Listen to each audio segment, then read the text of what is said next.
Good evening, ladies and gentlemen, and welcome. I am Ketchup. And I am Mustard. And you're watching Week 2 of the Top 16 of the EU ESL Mortal Kombat X Pro League presented by Xbox. So just a couple of days ago, we did see the top 8 of the first week of the European Pro League, where we saw Foxy Grandpa and Nivek have a very, very close final set in the Grand Finals of that. Both players did manage to take quite dominant routes into the Grand Finals, but ultimately Foxy Grandpa did take that set. We saw some crazy comebacks, some crazy plays, but that wasn't all we saw that week. I think it was a very diverse top 8. I mean, the important thing was that, this is a European-wide competition, and we had a lot of Europe represented in that top 8 alone. Going into this top 16, we have an even more diverse range of players. But from that top 8 we saw so many good matches, some really, as you mentioned, some crazy comebacks, some really clutch plays, and some great situations where players kept their composure and gave us some really good games.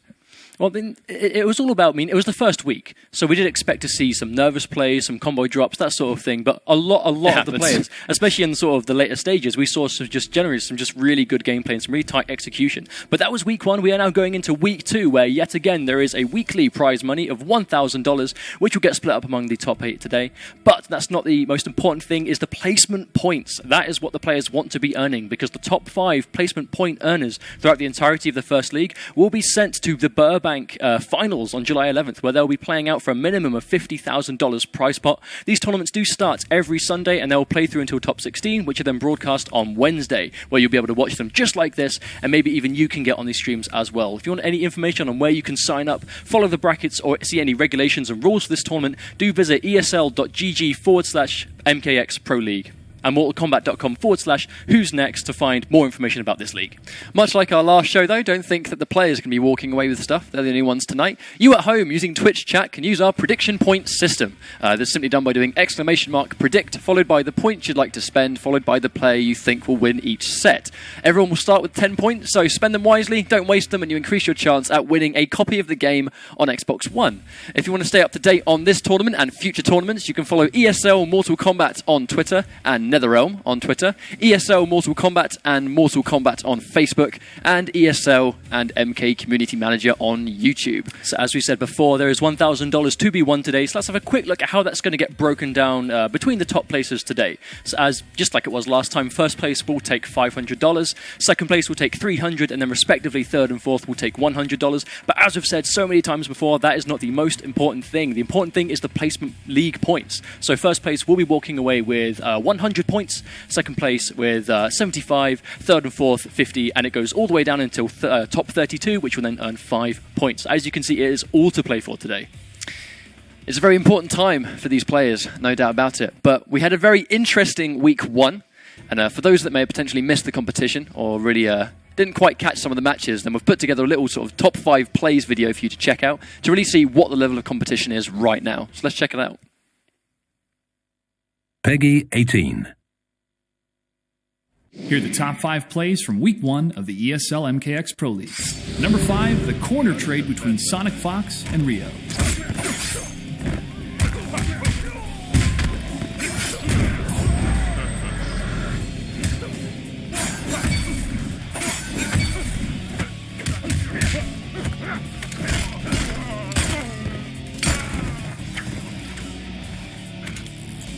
At number 4, Perfect Legend is too fast for Rio.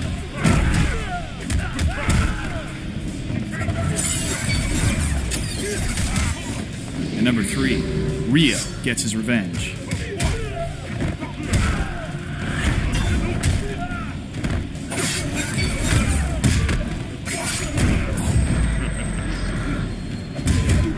At number 2, Pig of the Hut shows the power of Kenshi.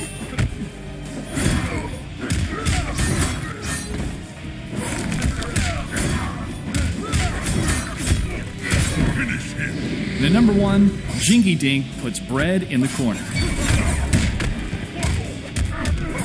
You will obey.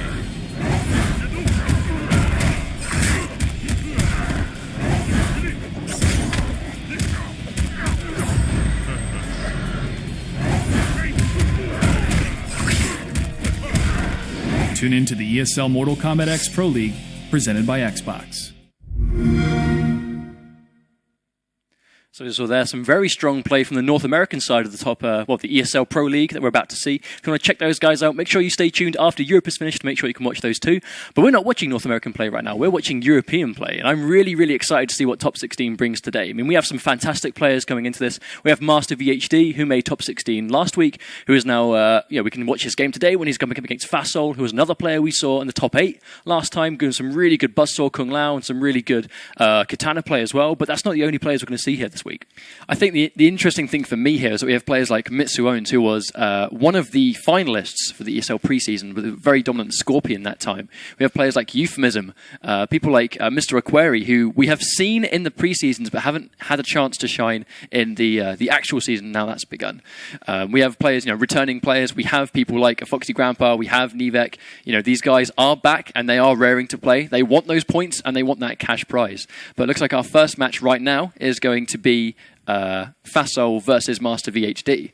But let's talk about Master VHD for a second. Well, Master VHD, we've seen him playing a lot of online. He plays the ranked matches quite a lot. But we saw him most recently at the Belgium Mortal Kombat Cup qualifier, where he has managed to qualify his place into the finals for the Belgium side of it, Mortal Kombat Cup being a European-wide offline tournament scene. And he's managed to qualify quite convincingly for that. I believe he was first in his group. He played some really good Kano, very good Cutthroat. I know he plays Cybernetic as well, but Cutthroat is more the variation we see him use a lot. But he also brought out some Grandmaster Sub-Zero to really, sort of counterpick as well when he feels that Kano isn't going to really do that. So we'll see if he can do that today. Okay, ladies and gentlemen, you have 3 minutes starting from now to make your predictions once again. If you think Fasol is going to win, predict on him. If you think that Master VHD is going to win, then predict on him, as you would expect. Both players, there's no slouch. You can't really call it at this point. I think, although we haven't seen Master play, he is a very strong player. It depends on what character he goes. It also depends on what character Fasol is going to roll with. He had a very strong Buzzsaw Kung Lao last time we saw him play, but as we saw against Foxy, he does play Katana also. So I think with both these players, we know they can play multiple characters, and it's really going to come down to who are they going to play in this tournament. Well, it's like you said last time, Fasol plays multiple fighting games. We've seen play all sorts up until this point, but when it's early on, he shows some really good promise at that early stage. He picks up mechanics quickly. Yeah, he does pick up mechanics very fast. Well, it's even like we saw yesterday. His set against Foxy was quite one-sided, but he did adapt quite well, and the matches became progressively more and more sort of towards his side. And hopefully we can see that today. He might be able to run a train straight through the grand finals, but again, he will come up against Foxy if Foxy finds himself winning as well. And something worth pointing out, Nivek and Foxy Grandpa, last time's finalists, cannot be in the grand finals this time. They'll be meeting quite early on in this bracket. So we will see very little rematches that we saw last time, I think. It does give us a good opportunity, though, to really see if someone can just sneak in there and then take out some of these killers. That's what I really like about these online leagues, and that it gives these players that would often not have the chance to go to a tournament locally and really make a name for themselves. These free-to-enter online tournaments really give them a chance to do that. So we have players here like Euphemism, for example, who, we've known Euphemism for a long time, being from the UK ourselves, but he hasn't, he's a Scottish player. He's a Scottish player from near Glasgow. So he hasn't really had a chance to make a name for himself, but here he is in the top 16 ready to play.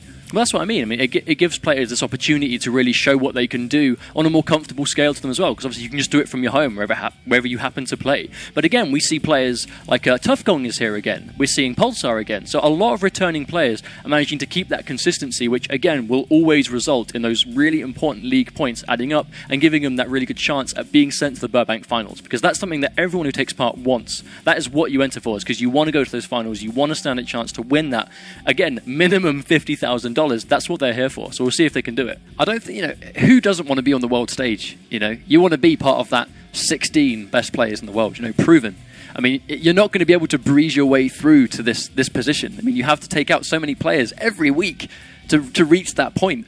And the fact that we have returning players here, it kind of shows us that they have what it takes to keep it together, level up their game, and then come back next week even stronger, and hopefully placing higher than they did the week before. Especially if they were in the kind of top 4 range. If you're in like the top 4, if you want to improve, that's top 3. If you want to improve, that's grand finals. So as we get higher and higher, the margin of improving is so high if you want to reach the higher part in the tournament. Well, I mean, earlier on we were talking consistency, but one player that's managed to make his way into top 16 this week that we haven't mentioned right now is I'm Still the Daddy.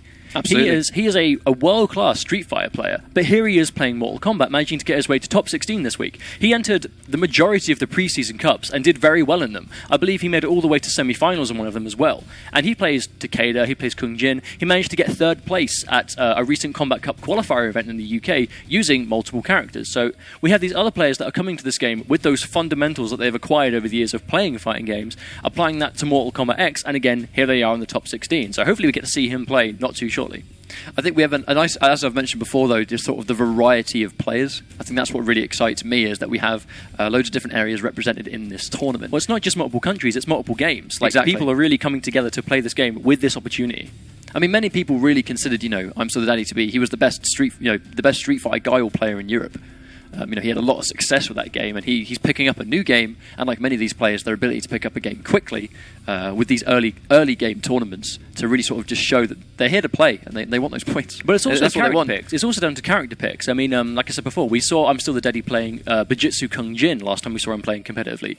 Now, Bujitsu Kung Jin is a very powerful character right now. A lot of people are playing him, but he fits the mechanics of the game very well. So if you're coming to the game when you're not really a Mortal Kombat guy, Bujitsu Kung Jin will really sort of help you mold the way you play this game so you understand the game a bit better, if you know what I mean, because he's got the armor, he's got the wake-ups, he's got the damage, he's got the conversions, he's got everything you could need in a character, and his execution isn't too bad either, so he's a really good character to pick for someone like that, and I like seeing players really making the most of, again, how important character choice is. But it looks like we might be rocking into the first game of this top 16 for the European players. It looks like Master VHD has indeed gone for Cutthroat Kano. Cutthroat Kano being arguably one of his more stronger variations, purely because he gets true 50-50s in this variation. In other variations, he has no overhead starter. In this variation, he does. But it's a very close range overhead, so you have to be really on point with hitting it. He did manage to take the first bar of the meter using his down 4. Kano with very, very good pokes. He's making the most of it. Great spacing for Master VHD. Really good confirm. That's something you'll see a lot from Master VHD, is these crazy confirms into the EX knife. And it seems to be what he saves most of his meter for. He's really controlling this match right now. That was a lovely anti-air, but unfortunately, Fassel has actually managed to find his way out the corner. Goes to double low. A really nice block on that. Chip damage will kill at this point, and that will actually close out round 1. But one of the things about Master VHD is his ability to capitalize almost every touch into that meter burn knife uppercut. That's one of the moves he gets in this variation, is the ability to juggle the opponent for more damage. He ends a lot of combos in that Kano Ball. The Kano Ball is a hard knockdown, so the opponent actually, they have to get up at a set time, which gives you a more consistent setup as they rise. So he's ending every touch in that, which also gives him a lot of corner carry, being this version of Kano does have a really scary corner game, which we've seen Master VHD use before. Unfortunately, no real punish on the spin, but he went for it, perhaps just a small input error. He had a really good read, though. He had a really good read on that meter burn spin, but unfortunately didn't quite get the punish he wanted. He's kind of shake that off and kind of keep it together, really. Well, lovely air to air. He lost the bar from it at least, so even if he didn't get the punish, he did lose the bar. Ooh, really good confirm. Wake up all cancels out its combo, but Fassel does use his 2 bars of meter to break away. Fassel now sitting at no bars, but he does go in for the dive kick anyway. The hard reads. He tags him right as he tries to neutral jump. I mean, this could potentially be the round. One combo will potentially tighten this up. We have another conversion to meter burn knife. As we've said, those conversions are double conversion for more damage. He's going to win this round. Oh my days, the Kano Ball whiffed. That was a mighty whiff. You hate to see that kind of thing happen. No one wants that. You spend the 2 bars because you're confident you're going to win the round, and then your combo drops. I mean, that Kano Ball would have been huge, but he just needs to shake it off. Unfortunately, he's in the corner against Buzzsaw Lau. I don't think this is a very fun place to be. Oh, he's getting tagged by the low hat shenanigans once again. Fassel's really making most, although he hasn't got access to the hat. This is where Master V, he goes in, he does get the touch. He's managing to fight his way really out of the corner. Does yet again, ending that ball, sprints up, gets right in space, but the Fassel with a good read on the meter burn spin. Such an amazing wake-up attack. But he's not out. One more combo will tidy this up. He doesn't quite get the convert. I don't think he was confident in the air-to-air, but that was not going to be a full combo. He's still okay. It was a good whip punish, but the fact that he ended it into low hat, he may have just assumed he'd recover in time and he just wanted the low hat in general, but he did manage to get the hit, which gave him the good advantage. At this point, Fassel can really sort of play patiently, but he has to be very careful because Kano has really good ways in as well. Oh, a lovely reaction! Lovely reactions on that hat toss. Next hit will probably take this. And there's the regular spin. Normal spin. literally what I said. Like, that was a normal spin. He wanted to go central. He wanted to do the normal spin to save his meter, so he then had the breaker available. But the spin hit. I mean, again, like we said. I mean, I think as long as we're seeing Kung Lao play, we're going to be repeating a lot of what we said last time. That was a lot of spins. And that was a lot of low hats. That's what we're going to be saying a lot. He spin to win. That's what you do. Win. But the thing is, as long as you see Kung Lao, you're going to be seeing a lot of that because it's a really powerful tool. It's staple in his game plan. But again, when the threat of the meter burn spin is established, then you get away with normal spins. Exactly. I mean, the thing is, it's an endless vicious circle. As we mentioned before, when Kung Lao has meter available, you expect a meter burn spin, which means that when he throws a low hat or some kind of negative block string where the opponent would normally press buttons, if you've got meter burn spin, you need to be careful about when you press a button because you might just eat a spin and get full comboed for it. Well, it was a close match. Which gives him more pressure. It was a close game one. I mean, unfortunately, in my opinion, that's the worst way to lose a match, is when you drop your combo and that's what costs you the game. Because especially when you spend 2 bars on it. Well, if the combo was going to get you the round, then you made the read and your execution let you down, you didn't get outplayed technically. So that's the worst way to do it. But hopefully Master VHD can really sort of compose himself and keep it together because that was a close game. It's just something that you shake off. I mean, it doesn't let it get to him. If he just brings it this time, forget that it happened and then just nail your combo next time. I know the pressure can add up, especially in these kind of tournament scenarios. That's going to be a full combo punish. He's going to break that. Dive kick's really good at blowing up an attempt to potentially just poke out, but that read was not successful. That's going to be a conversion. The Meter Burn knives being plus on hit, which means he gets free pressure afterwards. Wonderful, lovely, and eating the elbow there. Really nice bait on the spin. Again, doesn't quite get his combo. He did get the Meter Burn knife, which I think was just an input error on his part. But the important thing is Kung Lao is now still in the corner, making the most of those lows. Again, that low kick is you must crouch block that. But then as soon as you start crouch blocking, that's when you're going to open up to the overhead. But you can't really get anything going. Literally, in just one combo and a couple of low hats, he's almost cornered himself. But they're very still much mid-screen going on here. He doesn't quite get the hit confirm. He drops the combo once again. But it doesn't matter because he gets the knife. We've seen some very uncharacteristic drops from Master VHD right here. I mean, we saw him in Belgium. His execution was super tight. Whenever we play him online, he's always got that really good execution that you see from him. It may just be online nerves. I was about to say, one of the things that can really happen is in these tournaments, your nerves can get the better of you and your execution suffers. Unfortunately, when your execution suffers, so does your combo damage. And so does your confidence. And he gets tagged by the Meter Burn spin once again. Here comes low hat shenanigans. That's one of those Foxy setups that we saw last week. Fasol may have sort of implemented that into his game plan. Just the low again. And there's the overhead. Wonderful hit confirm. Yeah, it doesn't drop this, goes for an easy 29%, which does result in Kung Lao almost being cornered. This version of Kano does have access to a power-up attack where he can sacrifice some of his health to do a massive amount of damage. We haven't seen him use it yet, but again, you sort of save that. Is he going to win the match? There it is! Right, I call it! I called that, Mustard. He teleported, as I said he would teleport. And that was a really good read, and he won the round. But that was crazy. So long as you see the teleport, you kind of have to assume what option's coming. Because if you're standing up, the grab will hit you. If you're crouching, the overhead will hit you. But the overhead is slower, you know? It was really smart, though, because he hasn't teleported once the entire set. And that one time the teleport was needed to win. That's when it comes. You know, I don't think Master was expecting it. Meter Burn spins to counter poke, as I've seen him do so many times before. Such a powerful move. Master forced to break. Now cornered with no stamina and no breaker. Just dealing with a slow hat. Gets the low poke, does get the advantage, but does block it in time. Oh, a lovely air to air there. He's going to try and tag him and just really fight his way out of this corner if he can. Here comes the wake up. He doesn't quite get the cancel. Another uncharacteristic execution error from Master VHD. But Fasol did have a breaker available, so I'm sure he would have broke anyway, so that's not so bad. But does get hit by Meter Burn spin, which will take game 2 for Fasol. And this probably brutality. Yeah. Here he comes. So I think he's playing much better here. He's playing more aggressive. Master, unfortunately, I think Master is showing us that he has what it takes to win these rounds, but I just think his execution it's getting the better of him at the moment. He's dropping a lot of combos. It's only been a couple of days since we saw Fasol playing in the top 8 from week 1 of Europe. It's literally only been a couple of days, and we're seeing him do so much stuff that he didn't do a couple of days ago. He's now doing these crazy overhead low setups. He's now doing these crazy actual pressure block strings. He's ending his combos correctly. Like, a couple of days is all it's taken for him to completely reevaluate the way he plays this character, and it's really showing well for him right now. I think sometimes when you have mirror matches, obviously we saw, not to compare obviously, but we saw Fasol fight Foxy in the mirror. I think mirror matches can be quite handy for you. I mean, no one likes playing in mirror matches, but one thing that it can do is that it really kind of... It's the highest chance you have of seeing something that you haven't seen before. Not saying that is what happened, but it very well could have been a fact that Vassal evaluated his games like many tournament players need to do, is that he evaluated his games and looked at other players of that character, or even his own matches, and has gone, okay, what do I need to do to level up and bring it harder next time? And that's exactly what he seems to be doing. My question at this point is, do we see him swap characters, or are we going to see Cutthroat Kano again? Because Master does have a very good Kano, but he's dropping a lot of combos that he doesn't normally drop. He's getting hit by a lot of meter burn spins that you can tell he's scouting, but he's sort of second-guessing as he goes to attack, which is why he's getting hit by them. So is he going to swap to a more patient character, or is he going to really stick to his guns? We're seeing a lot of situations here where he's actually blocking a lot. It's the mind game of the meter burn spin, where he's expecting a spin and a spin doesn't come, which gives Kung Lao more pressure for free because you're blocking. He's decided to stick with Kano, though, which is really good to see. He does manage to bag himself first hit. I was about to say, to work with. The all-important first hit, which does give you a bar of meter for the first hit bonus. That's huge for Cutthroat Kano because he just gets that extended combo damage and corner carry. But he's getting scouted by a lot of low hats right now. He has to be a full combo punish on that dive kick.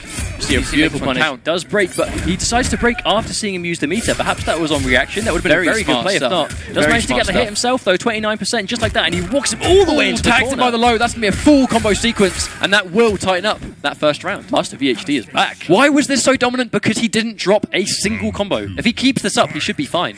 He had to use a lot of meter in that round, but Kung Lao was only sitting there by himself. Wonderful uppercut to really challenge the follow-up from that. That overhead strike is unsafe on block. He probably could have got a bigger combo, but sometimes you just go for consistency. Well, and uppercut is consistent. 14% isn't bad, considering it's going to then stop him from doing it in the future, hopefully, if you condition correctly.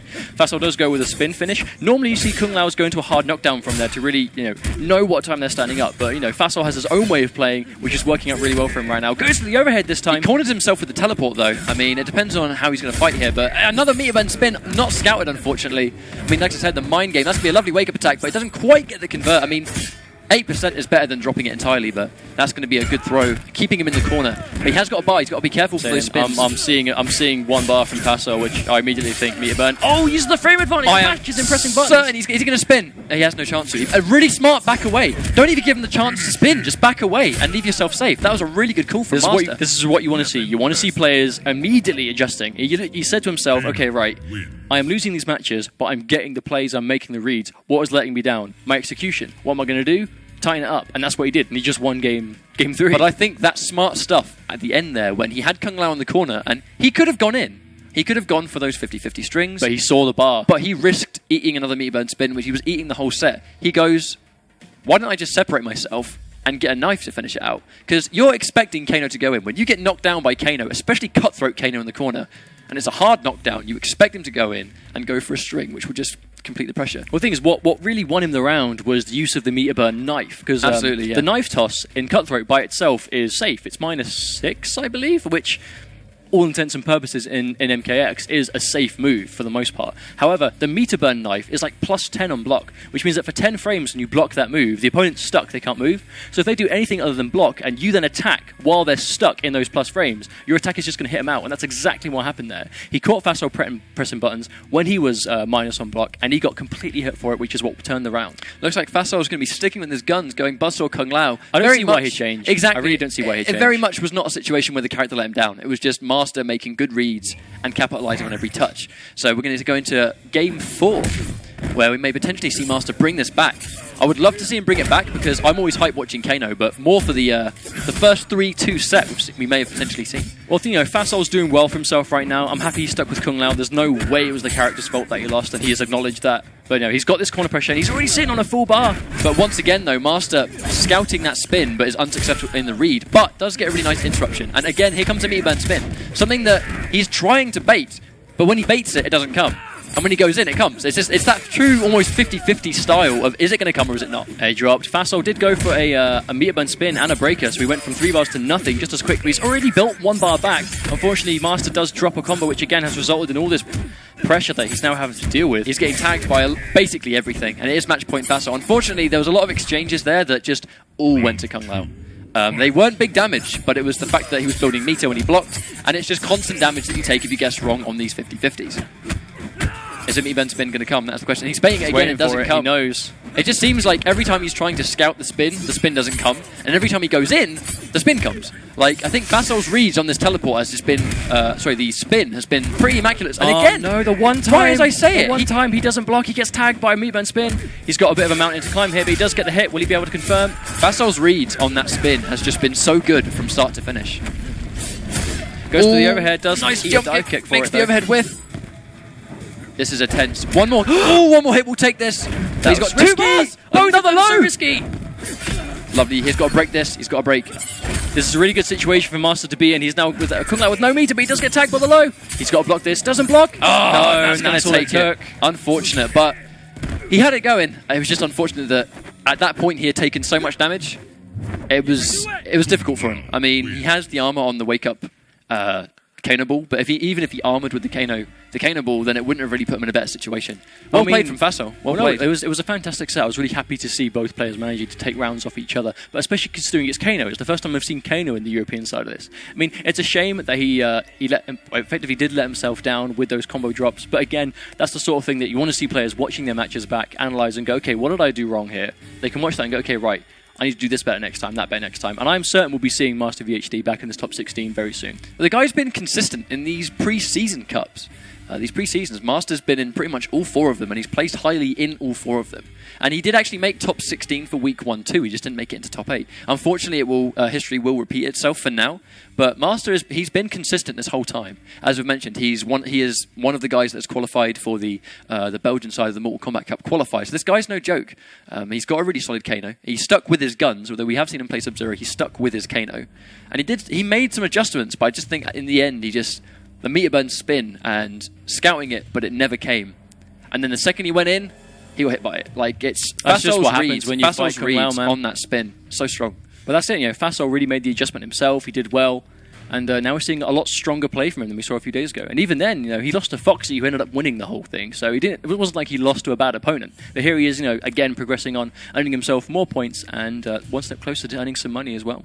We're going to be setting up the next match soon. But I mean, I think that's been a good way of setting up the tone for this, for this coming tournament. I mean, the fact that we saw Fasol, his Kung Lao today compared to his Kung Lao when we last saw him. It was very different. He's been changing his game plan. He's been very effective. I mean, this guy's he's obviously learned from those matches that he lost in the Kung Lao mirror, and he's learned from that, and he's doing more stuff here. Learn from this. He's done a lot more today than he was doing last time. Absolutely. Well, as I said before, it's only been a couple of days, but in that time, if you really put that time into it, then you'll see the results immediately, especially if you're getting this regular competitive practice. Because if you decide to enter these every week, even if you lose, you're getting the experience, you're getting the practice, which might be what you need to then move to that next point. Because we see players all the time that they've got the skills, they know what they're doing, but they just don't have that competitive practice. So that's when the nerves kick in. That's when they're just not used to playing on that sort of scale. But then that's where this gives you the opportunity to really get that practice in, I suppose. Well, we don't know how competitive Master VHD has been with previous MK titles. I mean, I've only started seeing Master on MKX. We've both had the pleasure of fighting this guy in rank because we're European ranked matches. But I don't recall seeing him that much on previous titles. Whereas Fasol, we've seen him play loads of games. So perhaps, like I've said before, yeah, exactly. Tournament experience. I think that's an important thing. Experience with every new game as it comes, and experience against a new opponent in those games. Just the experience is what counts. Absolutely. Oh, it's a question of what game we're going to see next, because moving on into top 8, I believe, we can see I'm Still the Daddy is already in top 8, so I believe we might even be seeing his game next. But I'm really looking forward to seeing how he plays on this sort of scale, because as I said before, he's entered a bunch of the preseason cups, but this is the first time we've actually seen his gameplay on the stream. And like I said before, I know he plays Takeda in Shirai Ryu, and he plays Bujutsu Kung Jin. I have a feeling he's going to go with Takeda here. I've seen him play him more than any other character right now, and that definitely seems to be his comfort zone, which obviously everyone's going to have. It seems to be his favourite character. I mean, sometimes you've got a character you have a favourite character, and if it's just not working out, you've got a very strong character as your pocket to just use if it's not working. And I really feel like Bojutsu Kung Jin is that for I'm Still the Daddy, in that Takeda is his favourite character, but if it's just not working out, he has Bojutsu Kung Jin to go to if he needs that help. But I mean, we've only ever seen I'm Still the Daddy play in offline tournaments. Which is obviously, the more sort of tournament veteran hardened way of playing. But it's how we go with the online tournaments. I mean, it's the first time we're going to see him. We have a new video here, which some of you guys may not have seen as we set up the next match, which is the Jason combat class. So enjoy that. Peggy 18.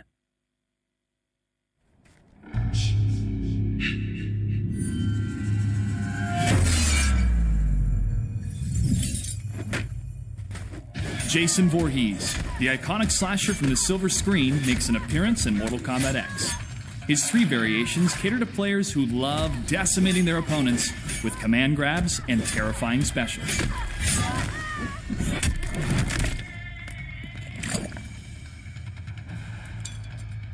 The slasher variation equips Jason with his infamous machete, extending the range of his normal attacks. Machete launch, back XYY, is an advancing normal that launches his victim. Brooding, forward BY, is a low overhead combo starter that can be chained together to take his opponent to the corner.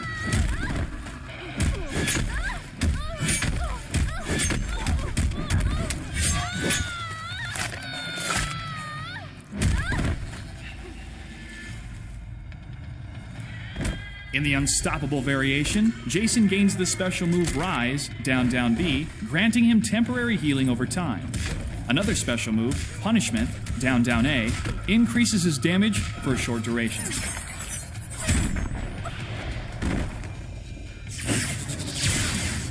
Jason will resurrect once every round, consuming his meter to regain health.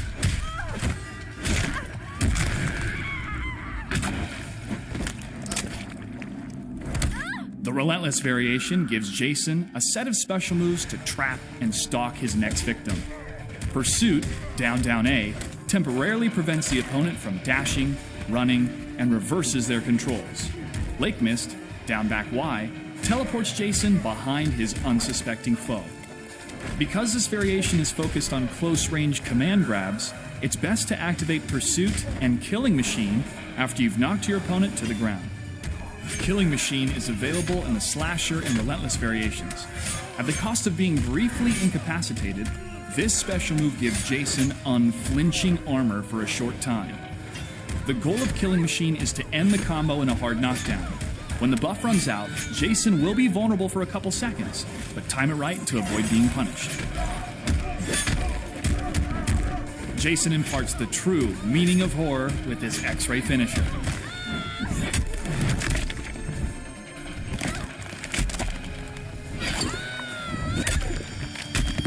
And Jason makes his mother proud with a cinematic fatality. Finish him!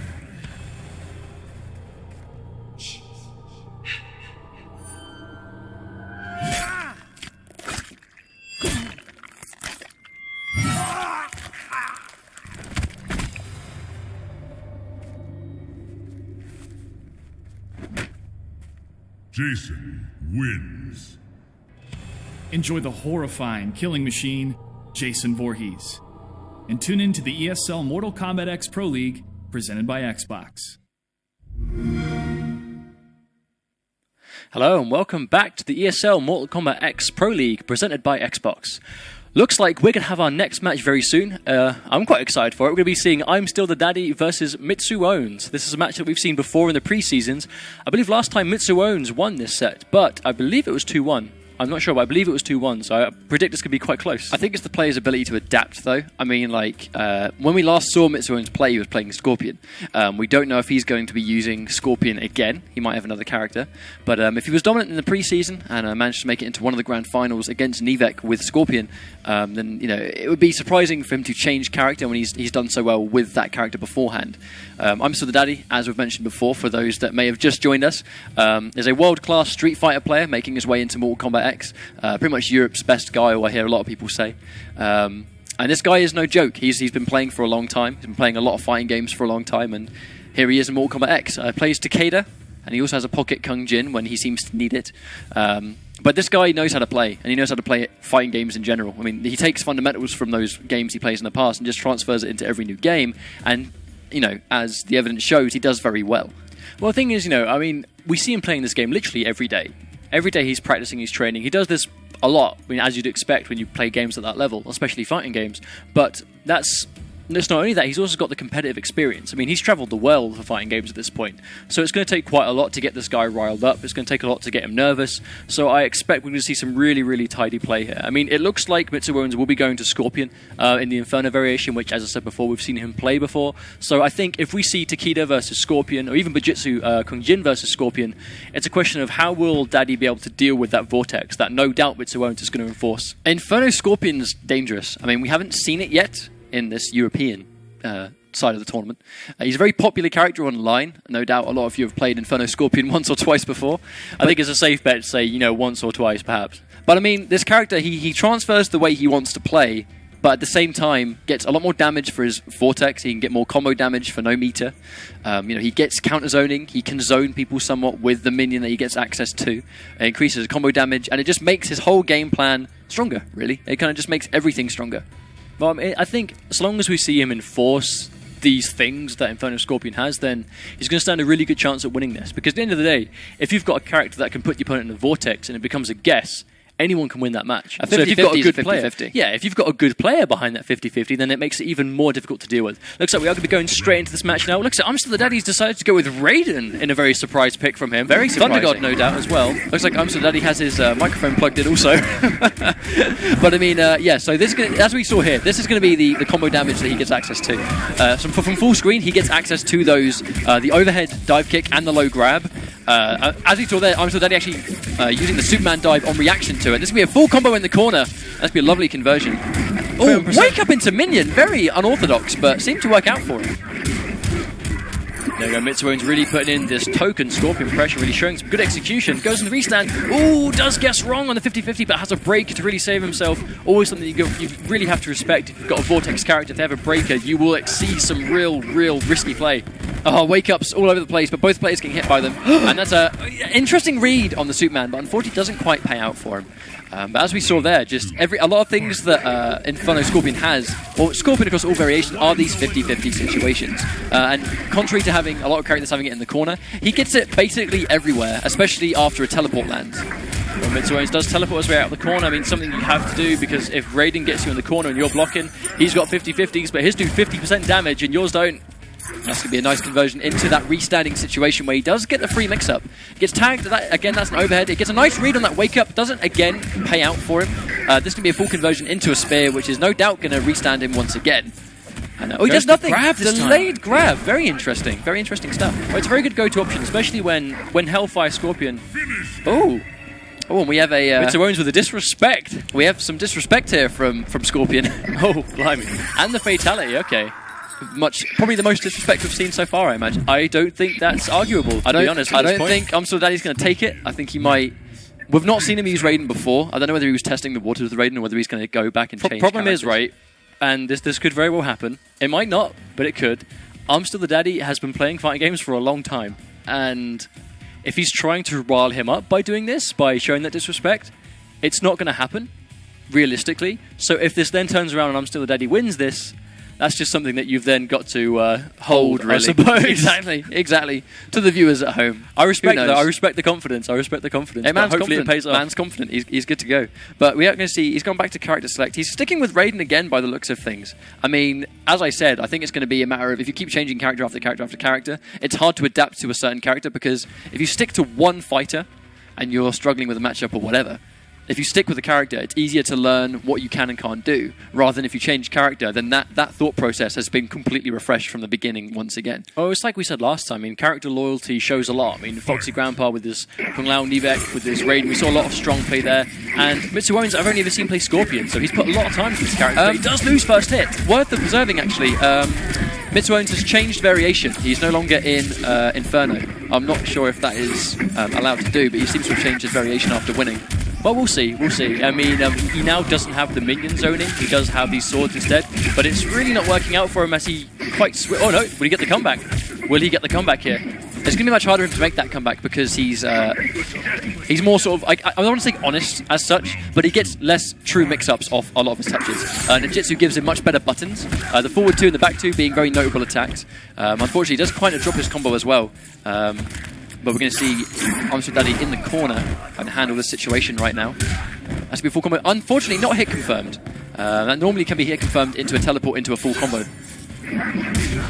Oh, managed to get the jump read. Oh, he drops the follow-up, unfortunately. I mean, something that Ninjutsu doesn't have over Inferno is the combo damage. It will still hurt, just nowhere near as much. Oh, the whiffed uppercut. That is normally full combo whiff punishable, but unfortunately I'm Still Daddy does not catch it. Interesting break, though. He's now finding himself with no meter, and he's on a massive life deficit that will take round two. Mitsuo's with a full bar of X-ray to spend on what he wants. Fight. Amstel Daddy's going to really adjust here. It's going to be quite tricky now. It will be quite tricky. We don't really see Amstel Daddy going for many of those 50-50s either. He's not doing a lot of the overhead string. He's not really going for the low. He's just kind of, in this neutral state, he seems to just be letting Mitsuo just kind of get away with a lot of stuff, I suppose. There comes that. That's normally, as far as I'm aware, that is also punishable by Superman Dive. I think there's a lot of sort of character unfamiliarity here from Amstel Daddy right now. Go into the armor. Will he be able to convert? He converts into 33% damage. That's not too bad. Does Scout Wake Up Teleport? Goes to the environment interaction use. Interesting use. I mean, that could have been a full combo punish. I'm not sure if that was an error. That's going to be an unfortunate point-blank dive. I'm not sure if that was intentional, but that will be a full combo punish. Will he be able to take enough to win the round, though? It looks like he might. And there we go. That's just enough. 2-0 to Mitsuo Owens. I mean, I'm not sure. He has changed variation, which is an interesting decision after winning. Well, it still worked with him. It did work for him. I mean, we saw a lot of damage, I mean, he wasn't really doing any raw minion grabs or dive kicks in the other variations, so he was only really using them to extend his combo damage. So I guess at the neutral, he doesn't really need what he gets in Inferno, and he decided to go with Ninjutsu. I think one of the crucial things here is that a lot of stuff that Scorpion does, I mean, apologies if I'm incorrect here, but as far as I am aware, a lot of stuff that Scorpion does on block is punishable by the Superman dive from that mid-screen distance. So if Scorpion does a spear on block from that range, I'm fairly certain Raiden at that jump distance can block it and punish it with a Superman dive. Superman dive has crazy corner carry, and the corner is where Thunder God Raiden wants to be. But Scorpion is hard to pin down, and his Meteor Burn Teleport will get him out of quite a lot of stuff, especially if he has the option to cancel it as well. So Scorpion's really hard to pin in place, but if you do, Raiden's got the damage to really kick that into him to make sure that he doesn't really make the comeback, I suppose. But Mitsuo Owens is now 2-0 up. He's now 2-0 up right now over Amstel Daddy, so we'll see if he can make the adjustment. I believe he's gone with Raiden again, so we'll see if this decision will really be able to sort of stick with him. So we're going into the next match right now. He has gone back to Inferno, which is obviously the variation he used in the very first match. He gets tagged by a teleport almost immediately, and as we saw before, this will go straight into Vortex. Unfortunately, blocks low, and that is, as we mentioned here, the Vortex is a situation where you're put into a hit, and you have to guess what comes next. With Scorpion, that's throw, high, or low. So very dangerous. Oh wow, hit confirms the environment interaction again. Amstel Daddy seems to really like using those environments. Maybe he's just trying to save meter, but you've got to make sure you're getting as much damage as you can with every touch. Again, confirms into the... Yep, the launcher, but does get broken for it after using the meter. Here comes that dive kick. It's very hard to jump. That should be a full combo punish. Unfortunately, he does drop the punish. That is such a costly combo drop from him. Hopefully, he can keep it together, but right now, Mitsuo Owens is just doing extremely well throughout all three of these matches, and that's going to chip him out. Yeah, he knew the chip was there. Mitsuo Owens, very smart play right now. He knows this character. He's showing a lot of confidence with Scorpion, and it's really paying off for him. Gets the overhead dive. A lot of overheads for Mitsuo Owens right now, but Amstel Daddy is blocking them all. But thing is, when you block this much, that really open up the low option for the opponent. Does get the launcher again. How much will he confirm? Another 33%, just like before. He doesn't really wake up teleport. That was an interesting pressure there. Again, much like Meteor Burn spin with Kung Lao, like the Meteor Burn teleport and wake up is something that you might have to respect against Scorpion. But again, here comes that Vortex. Blocks correctly. Oh, he blocks correctly, but unfortunately gets tagged by the spear before he has a chance to punish it. Uses the armored Superman to really get out of the situation. Oh wow, the tracking does get him behind him, and he gets hit by the low. Might close this game out if he catches that low minion. Is pretty important because he can stack it with the spear, and that will take it 3-0. Very good stuff from it, very good stuff. Again, we know he's been playing a lot of Scorpion. He's been playing a lot of Scorpion, and it shows when you get matches like that, and you get sets. I mean, that was 3-0. Well played to Amstel Daddy as well. Mitsuo Owens just with that really strong play. Hard to deal with. It was interesting seeing Amstel Daddy go with Raiden, because neither of us have really seen him play that character. I've never seen him play Raiden before. I was very surprised. We very much knew this guy as a Takeda and Kung Jin player. So I think the fact that he stuck with Raiden through all three of those matches was also very interesting.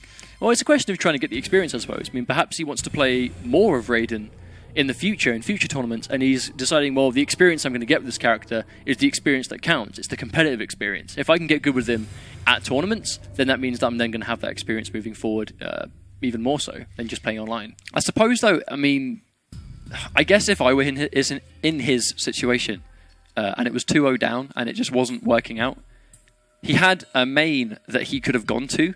If not Takeda, because obviously the teleport and the range may have been quite tricky for Takeda, but just the sheer mobility and punishes that Bojutsu Kung Jin has. Because I mean, the thing is, he was blocking a lot of those Meteor Burn teleports, but then was not getting the full punish on them. If you're playing as someone like Bojutsu Kung Jin, you're getting 37% meterless, and then you can save your bars for Breaker if you get tagged by Scorpion, and then you can break the Vortex before he does any damage. But that was just my opinion, obviously. It's a question of how you play the set. If with the character you're picking, you interrupt a lot with armor, then try and pick a character that will be able to make the most of that armor. Because if armor's what you want to use, pick a character that has really good armor. But that was it. So well played to Mitsuones, and I'm still the daddy. Looks like moving into Game 3 will be Nivek versus our Foxy grandpa.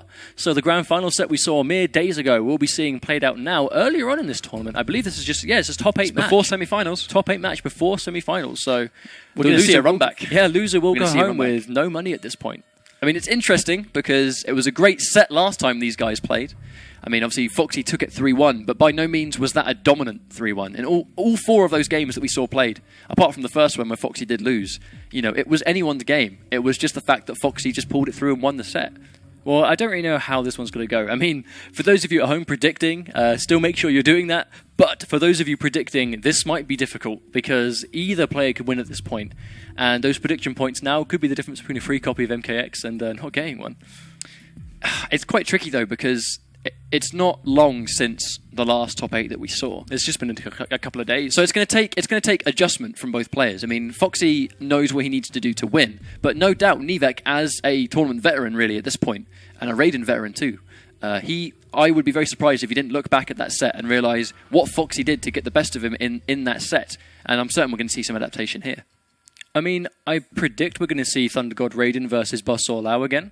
But that's my prediction. But what's your predictions? Now is the time you can predict for this next match. You have 3 minutes from this point to make your predictions. Who do you think will win? If you are successful in your predictions, you will then stand that one step closer to winning a free copy of Mortal Kombat X for Xbox One.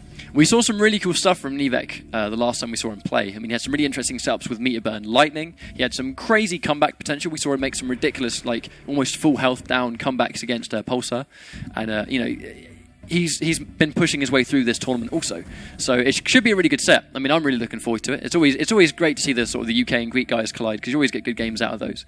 But here we have Foxy, who has been the most dominant UK player, versus Nivek, who has been the most dominant Greek player. So it's definitely going to be a good set on the go. Well, they're both very comfortable playing in these conditions as well. They're both very comfortable online players. The connection seems fantastic between them. I see no problems really, especially yesterday, or 2 days ago when we saw them play. They both pulled off a lot of technical stuff. Yeah, a lot of technical stuff. I mean, Raiden combos are not easy. Kung Lao combos are also not easy. And kind of just the reactions that both these players have, it takes a long time to get them. It takes a long time to get those kind of reactions that both these players have. Well, and they're going to be using it against each other. Well, this is just one side of the bracket as well. I mean, they are meeting quite early on in comparison to last time. But at the same time, the other side of the bracket, the people winning there are going to know, well, eventually I'm going to come up against the top 2 from last time. So they have to think about that as they're going along. But at the same time, there's always a chance that someone could knock these guys out. We have these are open to anyone. Anyone at home could enter these tournaments. They're free to enter, and they are weekly. So we want to see someone that we haven't seen before register, take part, and be the one to take these guys down. So you can then become one of those 5 players that will be going to Burbank on July 11th for those finals. That's what we want to see. That's what I want to see. That's what Ketchup wants to see, and that would be exciting. I'd be really hyped. We'll be setting up this next match right now, though. Looks like both players are almost ready to go. But I mean, it's quite funny, really, because we see players all the time pick characters. We see all the time that we're going to see players pick characters, multiple characters to try and get that matchup knowledge. But as we said before, Foxy and Nivek were both players that have stuck with one character. I mean, I've not seen Nivek pick any other characters before, and I certainly haven't seen Foxy pick anyone other than Kung Lao. I mean, he started with Tempest, and then very quickly made the transition into Buzzsaw. Well, so we saw, not even just those two, we saw Mitsuones just now with a very good set, but he plays a lot of Scorpion. I've only really ever seen him play this character. So right now, character loyalty is showing more over counterpicking, because we've seen it. I agree. We've seen it attempted, but it's not really worked. So character loyalty is proving king right now. I mean, even in a lot of tournaments that we're seeing, a lot of grassroots, a lot of majors, a lot of players that stick with one character are having the most success right now. I mean, just like Sonic Fox, Aaron Black, since day one, he won Fatal 8, he won 3 pre-seasons, he won week 1, and it's all with that one character. We have players as well, I think that is being proven right now, and that character loyalty seems to be stronger than messing around with loads of characters. Because I think the risk you run with playing other characters is that you get put in a situation where a lot of people know what character they're going to play, and they refine their game plan from day one onwards. If you kind of find yourself in a character crisis, or you're trying to cover more grounds with loads of characters, you kind of run the risk of being behind. So by the time you've actually figured out what characters you want to play, or what character you'd like to play, by the time you figured that out, everyone else will already potentially be slightly ahead of you because they made that decision on launch day. So what we're seeing, at least in these European Cups, is that people that have stuck with one character and have progressed through there are getting much more success than those that have played multiple characters at the same time. So looking at the bracket at this point, we could see that Pulsar again has managed to qualify for top 8, just like we saw before, but again, he is on the opposite bracket to the guy that beat him last time. So if he does manage to get his rematch with Nivek, it won't be until Grand Finals if he keeps winning, but we will see him potentially come up against Mitsuones if he wins his top 8 match. But again, we have Kane and Mr. Aquari, who Mr. Aquari is someone we've seen consistently take part and place well in these European leagues, so it very much could go anywhere at this point. But the match that we want to see right now is Nivek versus Foxy Grandpa, because we don't know who's going to win this, but whoever wins is a strong contender for taking week 2. I would hope that someone can really bring it to one of these guys this week. I mean, it would be a shame for this to be like one of the closest games in terms of having a chance of beating one of the two.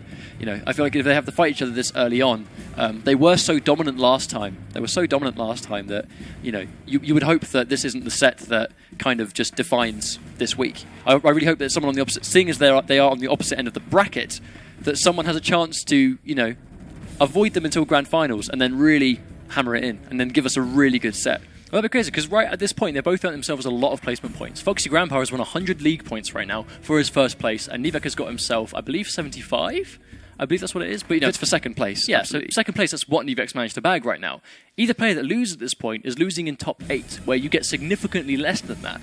So whoever wins this is then getting that one step closer to being one of those 5 places in LA. It's definitely one of those important matches. I mean, as we get later on in the tournament, I mean, the differences are significant, but getting into top 8, these differences are also very significant. So I don't think either player wants to go out now, and we are going to see a good set. I think we have seen Thunder God versus Buzzsaw once again, and this should be a fantastic set. Right, let's go. So the last time these guys played, it was 3-1, and the one game that Nivek won was absolutely dominant. So will we see a repeat of last time? He has managed to bag himself first step, which is always very important. Against a character like this, drops his first combo, very uncharacteristic of Nivek right here. But that was a very nice punish on the Kung Lao teleport. You kind of jump on reaction to the animation, and then as he reforms the other side, that's when you do your neutral jump punch, and that's exactly what Nivek did there. Very smart stuff. You don't see a lot of people do that at the moment.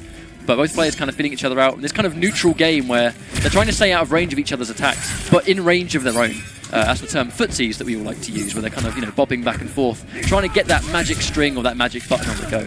But Nivek is very dominant. Chipped down at this point non-stop. Nivek looks like he's going to be taking this round. We're not going to see a comeback if that's the sort of thing that's going to stop him from getting out of the corner. Manages to use the massive hitbox on that string to just stop him from using the interaction. Okay, so we have Thunder God in the corner. This, as you guys have seen before, this is where Thunder God wants to be, but Foxy has fought his way out. Lovely anti-cross-up uppercut though. Really good stuff there. And that's going to be a hit confirm into low hat. The jailing, as I've seen before, where you jail him with the jumping normal and then the teleport mix-up applies afterwards. Foxy Grandpa forced to break, manages to bag himself away from damage, does drop his follow-up, which is unfortunate. I imagine he tried to dive kick there, but unfortunately drops it. Looks like there's a bit of nerves here playing for both players. An interesting break. I mean, he's still in it by all means. Raiden does a lot of damage, but he's going to get tagged by that jump in. That will be a full jump in and into corner pressure, which we've seen Foxy do a million times before. So much damage for one bar. That's going to be a 39%. He's cornered himself, though. And as we say that, he throws him into the corner because he knows that's not where he wants to be. Now, the thing is, right, the 2-1 finish, which is what we see Kung Lao players do, which ends in that hard knockdown, we see it because you can set up a low hat really well. But Nivek delayed his wake-up, which forced the buzzsaw away from him, which meant that he didn't have the hat when he had to wake up. But he has managed to, just with 2 Superman dives, completely turn it and corner Foxy instead. These are some very uncharacteristic combo drops that we're seeing from Nivek, though. We saw last time his execution was immaculate. He's dropping a few combos here that would have potentially helped him, but this could be a hard knockdown if he doesn't drop this. Here we go, hard knockdown into Kung Lao corner pressure. Oh, the down 1 making the jump in whiff. We don't see that very often. That's be a full corner combo. Again, the same combo now, slightly less damage. Oh, does intercept with the spin. Wonderful use from Foxy. Will he use the... Not quite the conversion. Oh, here we go. What was that? Okay, so... That's one of the things that Kung Lao can do when he throws the hat. The problem and he can leave it stuck. It may not have seemed like such a mistake at first when the environment interaction was intercepted, but the problem was, it wasn't that he got punished for that, it's that it got rid of his stamina meter.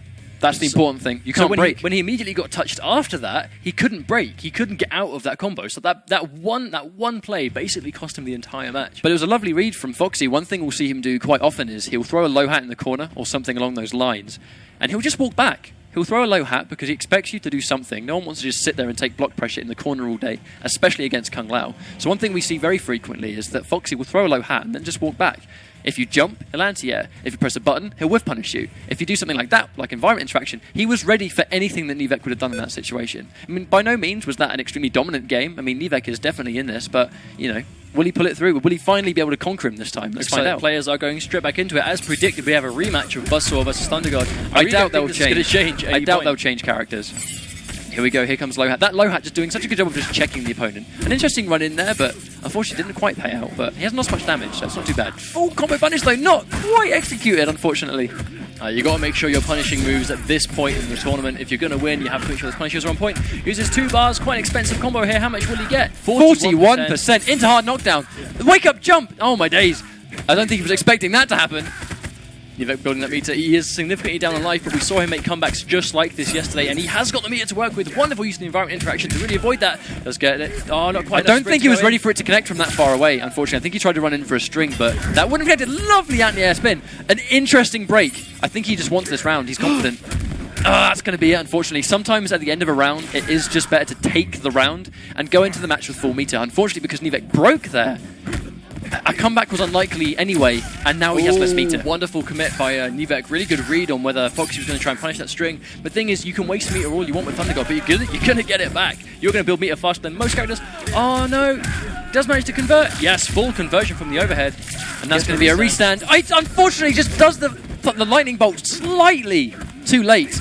And unfortunately, Foxy was able to block that. Normally, that's a restand situation. Lovely meter burn lightning. And that is going to be corner pressure into death into the next round. Beautiful round from Nivek there. Absolutely beautiful.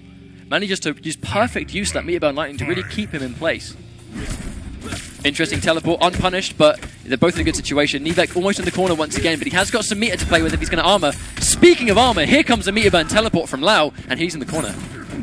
Oh, unfortunate whiff on the environment interaction. Costs the bar as well, and he gets thrown straight back into the corner. Foxy is not letting him out. This is where he wants to win this match. Oh, and that overhead does such an amazing job of catching a jump if Foxy predicts that you're going to try and jump out of that corner. Oh, a lovely, even better throw tech. I think he was ready for it. Here we go. Nivek has Foxy in the corner. And here comes the spin. He scouts the spin, but gets hit by the rest of it, unfortunately.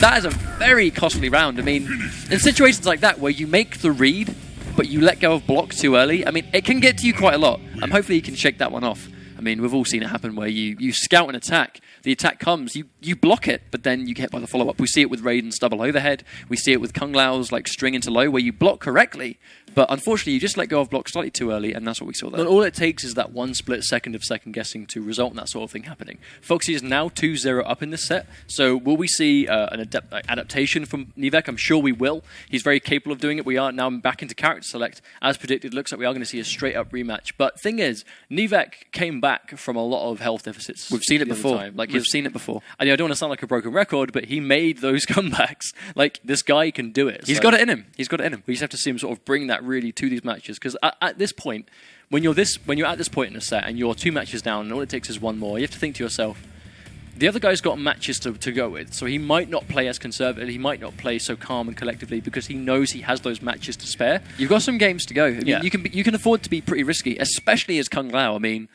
if you've got this many games to go, you can potentially go quite ham here. I don't think Nivek's going to let it go without a fight. I mean, this should be a really good match, hopefully. Doesn't confirm from that hit, but he does manage to, again, bag himself first hit. Very important, because it's not a question of, you gain meter because you're Thunder God, you'll build it. It's that you deny it from Kung Lao, and now he knows that he has 1 meter to work with. Really brave stuff, but it was very successful. And here comes the Superman. Interesting teleport. We only saw this teleport get punished right at the start of the first game, unfortunately. So, unfortunately, Foxy's getting away with a lot of these teleports right now. Ooh, down 1 into Shocker. That doesn't combo normally. Foxy caught pressing buttons. Good confirm from Nivek though on the jump kick. That's one thing Nivek can do really strongly is the ability to do a jump kick into a Superman die on reaction to the jump kick hitting. It's very clutch. I mean, it does give him a lot of damage. But as we've said before, the corner carry is where it's at. That's really important thing. Here comes these low hats. Interesting environment interaction just to eliminate it from play. The range of the neutral jump just completely tags Foxy Grandpa. Whiffs the EX spin. Goes for a throw. Really good play there. And again, tags in with that meter burn lightning. Such great stuff. Masterful use of the meter burn lightning. He just makes sure that he gets this round because he's got 2 left. He has the meter to work with. Oh, not quite a whiff punish. I mean, that probably was possible, but Raiden's a good character for that. He's looking at 1 round, making the set 2-1. Will he be able to make this? Oh, the good whiff punish from Foxy. Uses the break. A really good idea. Saves himself from a lot of damage, and he's still all in it. No quite conversion. I don't think he quite expected that to hit from that range. But as we saw there, like, he's waiting for that meter burn spin. So when you see, right there, like when you see people try and block a wake up, they're waiting for a wake up. Unfortunately, Nivek did not have the damage to really capitalize on that, but any damage is good damage in this situation. Tagged by another throw. Nivek getting really good mileage out of those throws when he sees that he hasn't got a lot of meter burn spin. Does use the bar on the combo, so now he hasn't got to worry about that for a little while, but he is cornered and the hard knockdown. That's going to be a full jump in convert. He's not going to quite die here, but the next setup will decide whether this round is his or not. Oh, uppercut. The crazy on the uppercut was absolutely on point. Oh, my days. Okay, so this is actually match point for Foxy. A great read on the uppercut, but unfortunately just was not able to close it out. This does seem like a slightly different Nivek, and that should be a conversion. Again, it's mainly execution. It seems to lie in combo execution here. Doesn't quite get punished for the shocker, but he gets tagged. But he does get a throw on the table again. He's getting good use. Oh, good read on the meter burn by an even greater meter burn interruption. I had no idea you could even interrupt that string. We're commenting on reads as more reads are happening. It's really difficult to keep up to date on what's going on. Is he going to armor? No, he just has a good read though on the string. That string with Raiden is incredibly fast. Kung Lao has to respect it. Oh my day, he misses the meter burn spin, and now he's in the corner. God, the amount of throws that Fox is getting hit by. Nivek is really on point with these, and another down two. This is incredible. It's like we're playing old school Mortal Kombat right now. We're seeing Mortal Kombat 1. That's how you beat computer, he just throws and uppercuts. Here comes Foxy though. Oh, and he is tagged. And that's going to be a full convert. That's going to be an uppercut. That's all he needs to close it. I believe he went for the uppercut because Foxy didn't. His stamina was regenning at that time. He didn't quite have enough to break. But if he did a full combo, that the extra 1 or 2 hits would have been enough to break. So with the uppercuts, he knew it would work, and he didn't have the stamina at the time. Really, really good paying attention of the opponent's stamina meter. That's something that's taken people a long time to get used to. Is paying attention to not only the opponent's super meter and health bar, now you've got a stamina meter to look at as well. So it's good to make sure you're looking at that so that you can say, okay, no stamina, he can't break, just do this one move and that'll be able to win the match. I think that was quite a scramble match, really. I mean, it was crazy. I mean, they were both scouting. That was a slobber knocker. That was both players going nuts with their meter. But I mean, it was a good match. I mean, I enjoyed it, but I don't know, it's kind of crazy to call. I mean, I think Nivek, the main adjustment we saw was him throwing him a lot. On those minus frames where Kung Lao was minus after a low hat, he wasn't going for many counter-poking spins. And if he's going to wait for a string or wait for a poke, a grab is a good option because if he's expecting a string, he's blocking. And if he's blocking, your throw will work. We're going to go straight into this next match right now where both players are ready to go. Another straight rematch. Here we go. Nivek getting that all-important first hit bonus, with Raiden even more important because of the combo damage he gets. Lovely by a meter burn spin, does break right at the end of the combo. I'm not sure if I quite agree with that, but again, both players down on meter now, but Thunder God just has the meter build that Kung Lao can't compete with. Ends early to make sure that he can't interrupt too good. That's going to be a full jump in though. Kung Lao, again, without meter, it's quite hard for him to get mid-screen conversions. He really needs meter to get damage, but that was a really interesting interruption actually. I think that was supposed to be a meter burn spin, which was just, unfortunately, probably a regular spin. Lovely throw tech though. That's going to be a full jump in. Again, an interesting break. I mean, it's the end of the round. I mean, Nivek has it in him to make these crazy comebacks, so we may see one right now. And it looks like this might be the start of one. He gets tagged. That's going to be a restand into a meter burn spin. As always, this is Foxy we're talking about, and he is match point right now. That was such a gamble. I mean, you were cornered against Raiden. He had the bar. All it would have taken was that one block and he would have lost it. But he decides to challenge, get the meter burn spin, got the read, and here we go. He's looking to match point. Really taking it to Nivek right now. Unfortunately, does drop the hard knockdown, but he's still in the corner, which is the important thing. And that's a committed overhead. Interesting. That's a good break there. He had to break in that situation. But he's getting tagged by another jump in. It's looking pretty bleak for Nivek right now. Can he pull it back? He tries to punish the teleport, but doesn't quite get it. Gets the jump kick, Foxy was looking for that again with the grab. Nivek is bringing shades back from the match. He just won now. He's trying to bring it back in a similar way. One more combo will take this though from Foxy, and that's going to be corner pressure. He's sitting on a bar, so he's got to be so careful. When he wakes up with the teleport, that will not kill him, but the chip on anything will at this point. Oh, what a dive. Come on, Nivek can really make this comeback. Gets the hit, but doesn't quite confirm. Goes the low, does get blocked. Oh, and he runs straight into the buzzsaw hat. That was so unfortunate. But Foxy will move forward. He ran right into it. You can tell that was the last thing he expected from that situation. Unfortunate situation, but Foxy will take that 3-1. History has repeated itself, and he's moving on 3-1 in the bracket. But what did we see? Like, right at the end of that match, like, one play that I want to point out in this moment, like, what I want to point out is Nivek, in round 1, got the 50-50, but he lost it because Foxy meter burn span to get out of it. The last round, Nivek got the 50-50. Same situation, expects the spin, so he stand blocks. So Foxy wakes up with a meter burn teleport into throw instead. He knew that's what he was looking for, and that's exactly why he got that hit, which then cornered Nivek, which just started the rest of the round, and now he's looking at a semi-finalist once again. It's like we've mentioned before, in that quite often the threat of the meter burn spin is the fact that you're going to sit there, because if you knock Kung Lao on the floor, or if he throws a low hat or something that puts him at a negative situation, you're expecting a meter burn spin.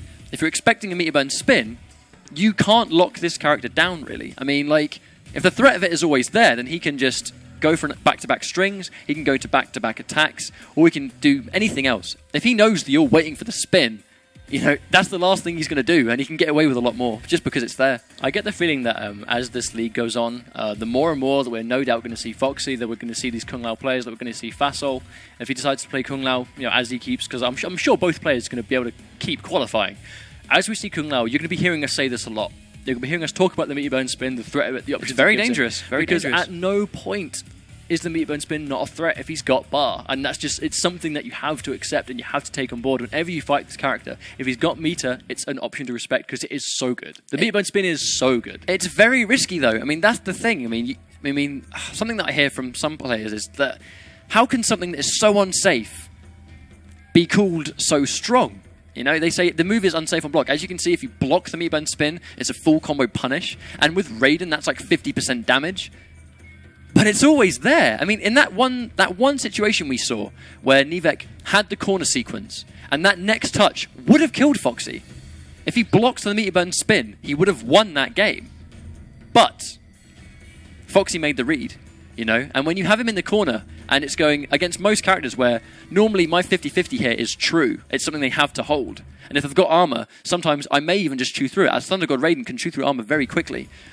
But it's something that you can't just dedicate. Because as we saw there, Nivek went, okay, if I get this overhead, I win the game. And if he spins, I lose the game. He made the gamble, and unfortunately just wasn't successful. And the spin came and he lost. Well, as I said before, Foxy Grandpa is another semi-finalist. We'll be joining Mitsu Owens in that side of the bracket. But moving into the next match, we'll be seeing Pulsar, who you may recognise from the top 8 a few days ago, against Mr. Aquari, a player that we frequently do comment on his consistent performance in his top 16, how he keeps making it here. His performance in the pre-seasons is now coming up against Pulsar, who was a very strong Ermac that we saw a couple of days ago, really showing the strengths of Master of Souls as the variation he was using, making the most of that vortex, that damage. And Mr. Aquari himself plays Outlaw Aaron Black. He also plays Sonya in multiple variations, but it's all based around 50-50s. So this is going to be a very aggressive, very fast-paced match, I have no doubt. But it'll be a question of consistency from Mr. Aquari versus Pulsar's just solid gameplay. I mean, as we saw yesterday, to keep talking about it, I suppose, Nivek did manage to make the comeback against Pulsar in a couple of rounds, but Pulsar then won that match. He composed himself, and that's the sort of play that we want to see at this level. And I have no doubt that we're going to be seeing at some point as this week goes on. I think with a character like Ermac, though, you need to compose yourself, because I mean, this is a character that has unsafe 50-50s, but when he gets right, he's in a good situation. You know, he can take those 35% or those 30% combos and then just loop them. And if you're losing your composure, you're not going to be confident in those, and you're not going to be confident in those mix-ups that you're going to go for. But speaking of confidence, if you guys at home are confident that you're going to predict correctly in this set, you have 3 minutes starting from now to make your predictions. If you think Mr. Aquari is going to win, it's exclamation mark prediction followed by the points followed by their name, and the same for Pulsar and Mr. Aquari, obviously, together. If you have any questions on how the prediction system works, do visit mkxconnect.com to get more detailed descriptions of how that works. Remember, if you are successful in your predictions, you stand a chance to win a copy of Mortal Kombat X for Xbox One, so you too can also take part in these fantastic weekly online tournaments. Let's talk about Mr. Aquari for a second. I mean, we haven't seen him in action on stream yet, but he has been in every single ESL preseason, and he's been very successful in those. I mean, he's consistently been in the top 16 or the top 8, which means that you're constantly earning league points. Even if you're not placing high on these tournaments, you're getting the league points, and that's what matters. But this is his first top 8, his first stream top 8. So hopefully we can really see what he does. I mean, we know he plays Aaron Black and Sonya. I think Sonya is his preferred character, and Sonya is a very dangerous character in this game, especially the variation that he plays. Especially the way he plays her as well. I mean, we've seen him play multiple times at this point in different ways, be it online, be it in these leagues, but it's a very risky way of playing, but it's high reward. High risk, high reward is absolutely how I'd explain his play. I mean, he commits to a lot of things. We talk about hit confirming, which is something where you can look out for a combo string, and if you see the string connect, you then commit into the next part, which is normally unsafe on block. If you simply do a string into a special, you get the combo on hit, but on block, you're unsafe. Mr. Aquari really dedicates to a lot of stuff. You know, if he's confident that you're going to block low, or if he's confident you're going to block high, he will just go for it. And it's a dangerous thing, because you never know what to expect against a player like that. That's what I mean. Like, normally that sort of play you would consider, well, if you're not hit confirming, then you're being really unsafe. You would assume it'll make it easier for you. But if you know that's how they play, then you don't have to think, okay, well, he's not going to hit confirm. You think, right, he's going to commit. So if I get tagged by anything,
being a character specialist, like a lot of these players have been, in that, like, if you're struggling with a certain situation or a certain character is giving you trouble, now because the variation system is in the game, you don't have to go to a different character to pretty much try and sort of tip that in your favor. You can simply change variation, and we see that a lot in these kind of tournaments.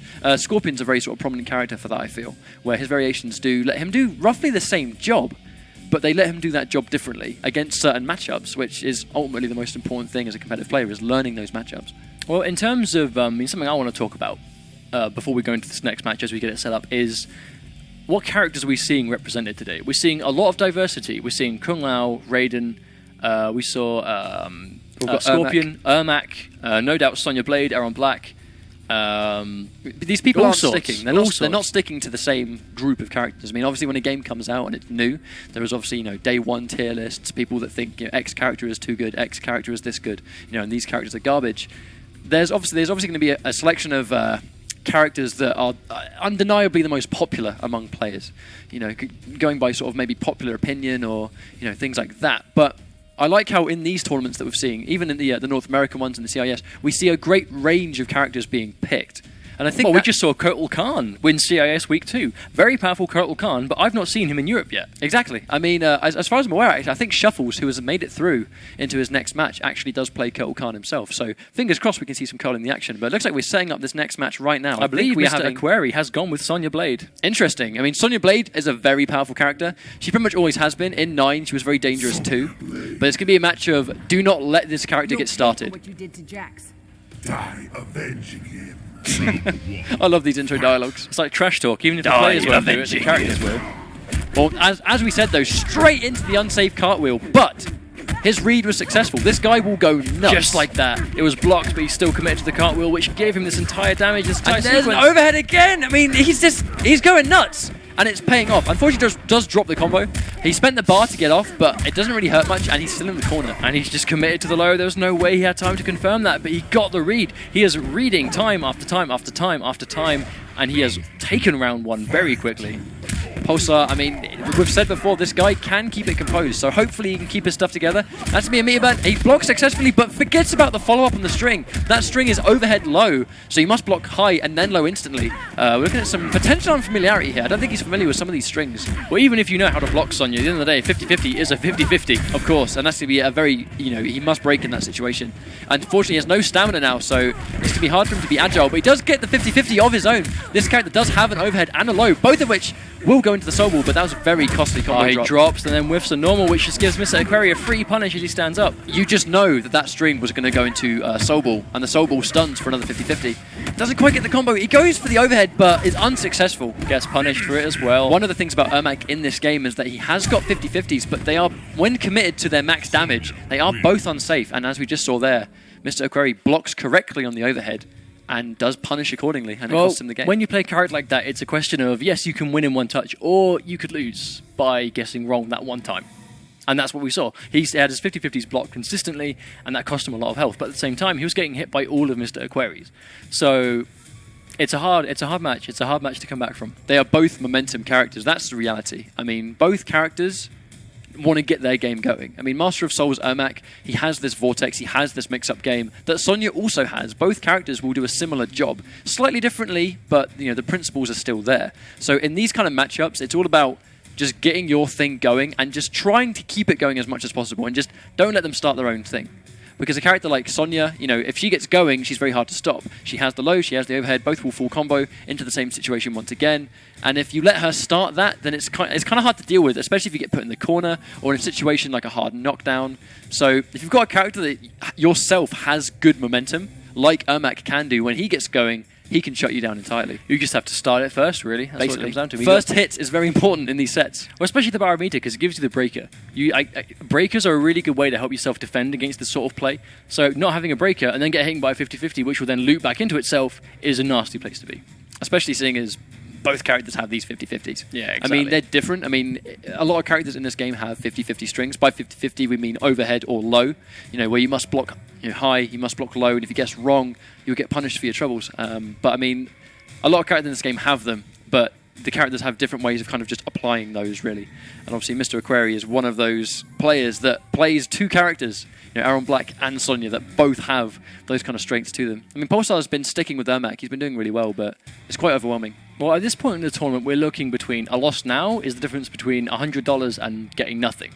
So this is where it counts. Like, obviously, every match counts, but this is where your money is on the line, really. Because if you get past this point, yes, if you lose, it's bad because you don't get as much, but you think, at least I still made a bit of cash. But it's also the points. It's the points you lose as well. The all-important placement points. But it's only been one game. So Pulsar could make this comeback. We'll have to see. It depends if he can deal with the Sonya pressure, because right now he is just getting opened up by everything that Mr. Aquari is doing. It's one of the adaptations that he must make, because as I mentioned before, Mr. Aquari he's fearless. This guy doesn't care if he gets punished, because if he is right, if his read is correct, and he gets that pressure, he'll full combo you into that same situation again. However, he is still going into these. So I think the thing to acknowledge here is that if he's going into a low or an overhead and is committing into these unsafe specials, if you can guess right on the pressure, instead of it being minus and then that's your situation, if you guess right against Sonya Blade, in this situation, she's full combo punishable. And that is the one opening you need as Ermac to get going and to keep him stuck the whole game. Well, it's a question of he's got the damage. He has the damage himself to make this count. And a lot of it is meterless because of the soul ball. Yeah, so he's going to have breakers by default, really, if he just conserves his meter. I mean, he's been using a lot of meter to interrupt, using these meter burn, the blasts, the green blasts, whatever they're called. But it is armored, so if he thinks he's going to press a button, he can use that to blow through it and get momentum himself. But doing that means you're one step away from having a breaker yourself to get out of it if you do get attacked. Against these mix-ups characters, you do kind of need to save breaker whenever possible. And if you're a character like Ermac, especially Master of Souls, that doesn't spend a lot of meter to obtain the damage, then you can just keep your meter for breakers. I mean, especially against a character like Sonya, where, if you ever get tagged that one time, you don't want to take those mix-ups and you don't want to take that damage, because a lot of her damage is also meterless. And then she can break the second you tag her. So it's, again, as we said, who touches who first. It's a match of both characters doing the same thing. I mean, we say it before, but a lot of characters have this sort of game plan. They just do it slightly differently. But it looks like they are going to be going with the characters again. We're going to see Ermac versus Sonya Blade. How will this one go? I mean, with the same variations as you'd expect, but Does manage to get... He loses the first hit, which, against Sonya... Oh, does... Commits into the Unsuccessful. overhead. Yes, as we mentioned, those unsafe 50-50s where he committed into the overhead and was full combo punished. And here we go again. He does need to break. And that dive kick's going to knock him down. And here comes another combo string. Oh, it's all Sonya Blade right now. And that's the unsafe cartwheel. The unsafe cartwheel. This man has no fear. But there's no reason to get hit by that cartwheel. If you know he's doing it, it will come. You block it, it's gonna come. So just block it and then punish. Pulsar needs to really keep himself together and start punishing correctly, because right now he's missing out on a whole round's worth of damage. And then he drops. Oh no, Pulsar is looking really flustered right now. I feel like he's being very overwhelmed. I mean, that's the thing. Characters like this, they can have that effect on you. I mean, if they get going and then you get overwhelmed, that X-ray was very ballsy. He whiff punished it with the down one. Pulsar has really got to start getting more damage on the table. He is missing out on countless opportunities to really win this round. It's not looking good, and that's going to be another full combo. It's such a swift game. I mean, and that's going to be game 2. He's getting overrun here by Sonya. From what I'm seeing, he's getting overrun. I'm assuming that Pulsar has never fought Sonya before. Because if you have never fought this character, or you're not aware of what she's got, she'll run over you. She has an overhead, low, overhead. So block high, block low, block high. Her military stance can go into a low, which is when she does that stance. She can then go low from there, and then combo from it, or she can go a cartwheel. She's also got a low, high, a low, low. Like, she's hitting you all over the place. And if you don't know where these strings are going to hit, chances are you're just going to get blown up by it. And seeing this sort of play, I just have to assume that Pulsar is not familiar with it. But either way, how do you get around it if you've not seen it before? Is get aggressive, get really aggressive, punish correctly, and get the damage where you can. We're seeing Aquari do a lot of unsafe stuff. I mean, it's successful. It really is successful. But he's doing strings on block. He's doing combo strings on block, and is then committing into overhead regardless of whether it's blocked or not.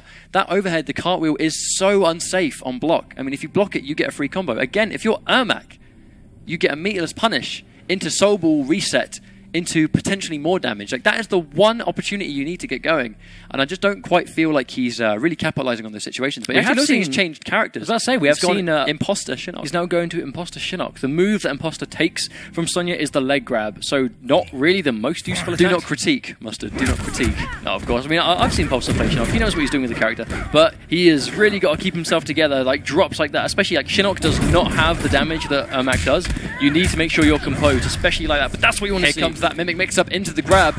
And we see a lot of people talk about Shinnok, and they say he's a bad character. The mix-up of the Mimic here is a string or a throw, because he gets a damage buff for 10 seconds after landing the Mimic. When you land the Mimic, you can do a grab, which is 16%, or you can go for a string. If they try and take the grab, they get hit by the string. Hopefully we can see some of that in Force right now. But both of them are safe. If you do a string, you can hit confirm it. Okay, he's blocking, I'm going to do something else. But his meter burn Arronet strike gives him some crazy block pressure. But, you have to have the meter to do that. And right now, he's only just built a bar. He gets tagged by the string once again. Again, he's getting hit by the overhead into low. Good armor, but unfortunately, he actually whiffs. But that is all he needs to take out the first round. Mr. Aquari, though, going into this next round with full bar, and Shinnok has none. So beforehand, Pulsar had access to the Mimic, which gave him that situation to get that throw damage. Right now, he's got her move, but he used it, so he now has access to his Mimic again, but he's getting hit by a full combo, and he is full-on cornered. No meter to get off the ground. By the overhead once again. This is all Aquari right now. Does drop the combo, but at this point, it doesn't seem to matter. Blocks correctly, and that's full combo punishable. He now acknowledges. There we go. He decided to go into a string. I wasn't sure if he knew it would punish it correctly, but he just went for the full-on string, got some good damage, and he is now out of the corner. This is where he needs to be. Gets the jump-in punch. Will he confirm? Is he going to grab or go for a string? He tries to take the grab, and that is the mix-up. He tries to take the throw, and he needs a full combo because of it. If he mimics him once again... Oh, he commits to it. That's unsafe on block, and he's going to get punished for his troubles. I hope he doesn't lose this round. Oh, no. No, he lost this round due to a move that wasn't even his. How about that, Sonya? How about that? Thing is, right, when you play Shinnok, if you have a move that isn't massively useful to you, you have to get rid of it as soon as you can. And I see him trying to do it, but even in a combo, end the combo in the move, get rid of it, so then you have your restand. These costly drops. I really think Pulsar is just quite flustered right now. In these situations, these aggressive characters, they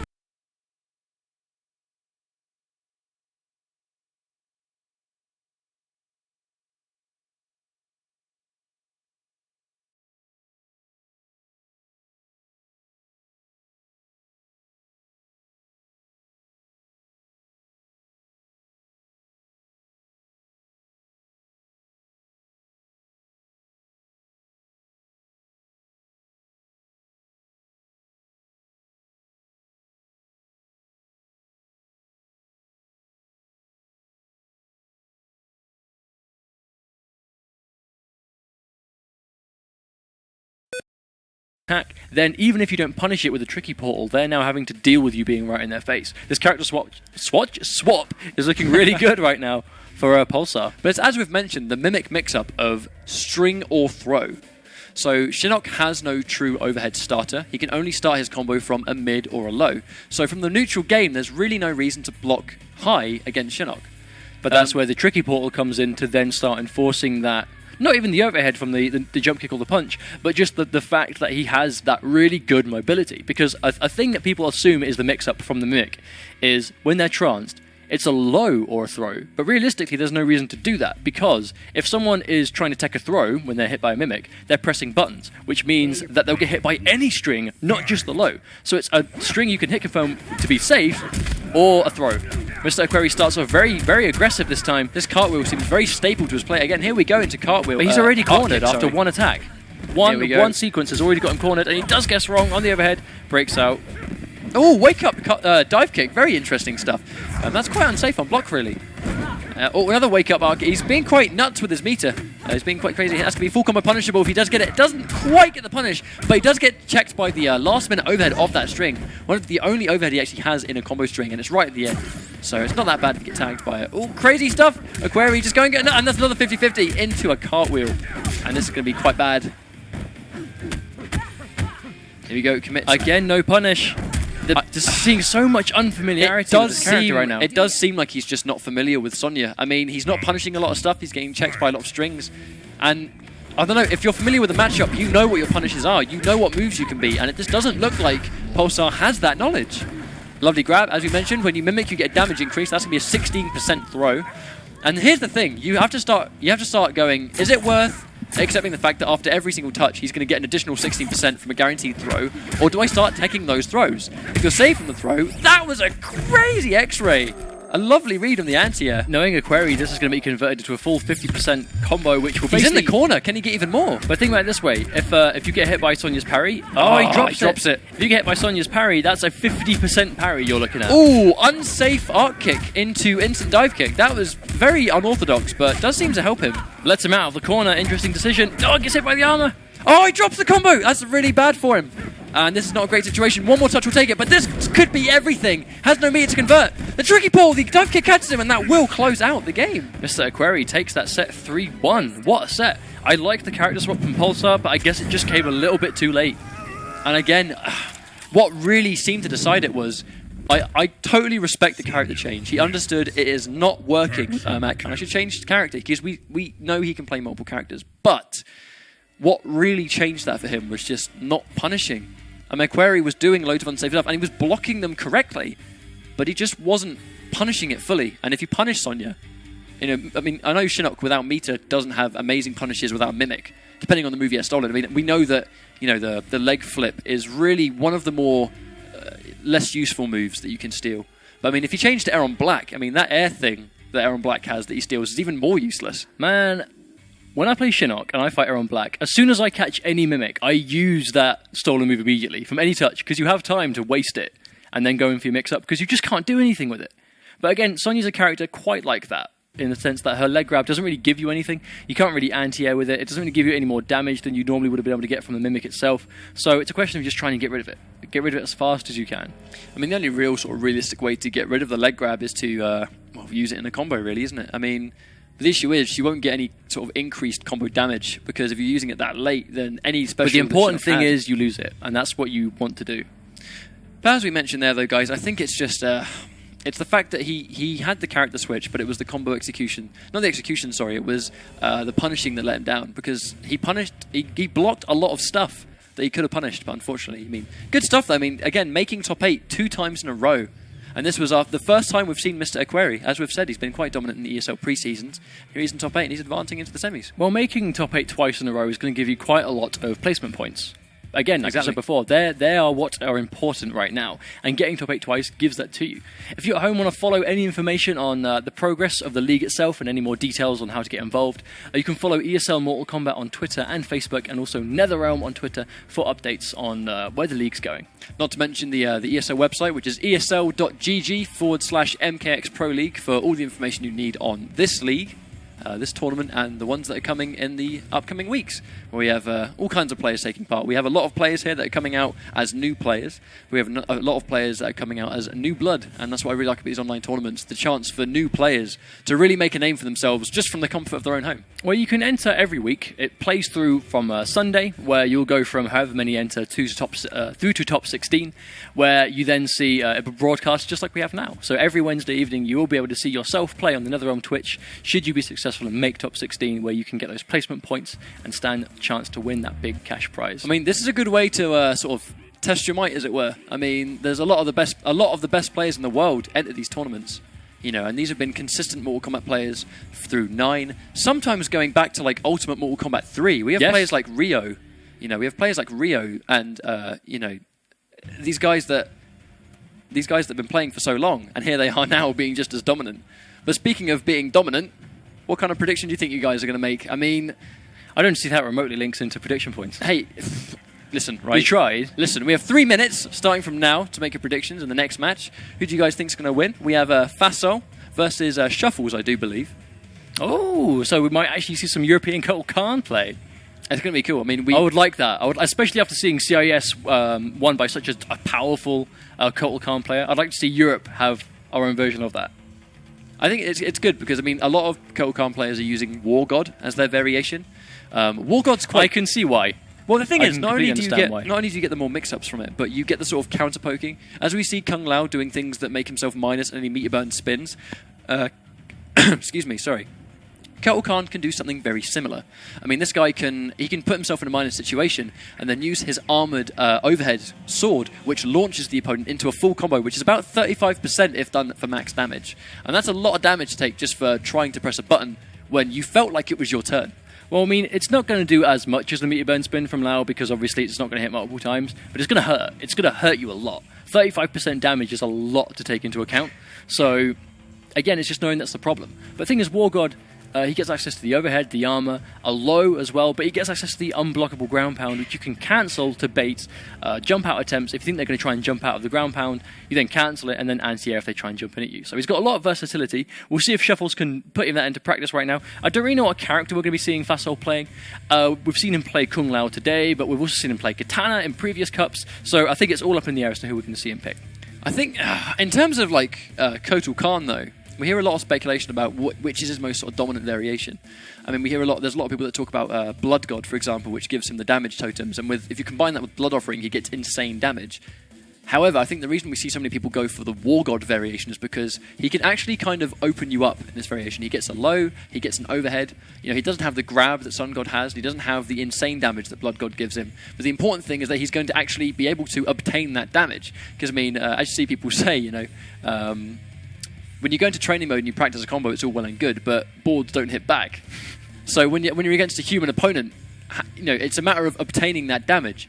And if Kotal Khan has no sort of true high-low mix-up game, and all you have to do is block in one direction and then just fuzzy guard and see it on reaction, then he won't obtain the damage. He's buffing up a lot of damage that he's not going to hit you with. So War God gives him that option to actually hit the opponent more than what they'd normally expect, especially with the unblockable, especially with the overhead, with the armor, with and it's the counterpoke. It's the counterpoke opportunity that the armor brings him. We may see it here from Shuffles. I have no doubt that we're going to see it a good few times. I mean, against Kung Lao, it's slightly different because if armor collides with armor, the meter burn spin will win because it hits more times. But that's the only move that's not going to beat it. Crazy. I mean, it's good stuff. I mean, I'm looking forward to seeing what he does. I mean, I myself play a little bit of Kotal Khan, and I think he's a really fun character to play.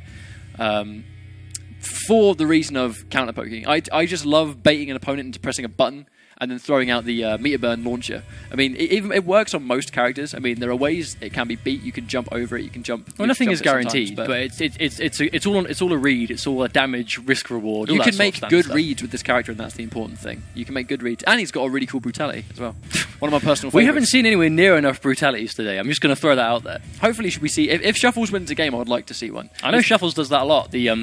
The disgusting saw you in half one. It's really easy to do because it's the ending of one of his main combos, which is forward 1, back 2 into overhead sword. That leads into a brutality because you just have to win the round with a 3-hit combo that ends in that. Yeah, so hopefully you see it. Both of them decide to start. Shuffles uses his 1 bar of meter on a full screen meter burn projectile. I'm not sure if I quite agree with that. And here comes Fastol's pressure. Crazy stuff. And again, as we said, the jumping into jailing from the teleport. There should be a full combo, but he's going to break. He doesn't even remotely want to take that damage. Shuffles has has 1 bar of meter, and obviously we might see some armor here, but Fasol has no meter. He's jumping back to try and predict the... Being patient. Oh, he needs to stop using those meter on the projectile because it's simply not worth it. But what I think is quite interesting here is that Fasol he's actually playing the space game quite a lot. Kotal Khan, one of his drawbacks is he's one of the easier characters in the game to keep out of the, to keep away. He has no teleport. He's quite mobile, but he's quite big. He's quite easy to keep from far away. Buzzsaw Kung Lao could probably zone him with that hat. We see a comeback really from matter Shuffles at all. right Here comes a full combo. Meatbun spin, lovely prediction. Wow. A backdash to make it whiff, and then he makes that entire comeback. Shuffles with the comeback though. That was absolutely amazing.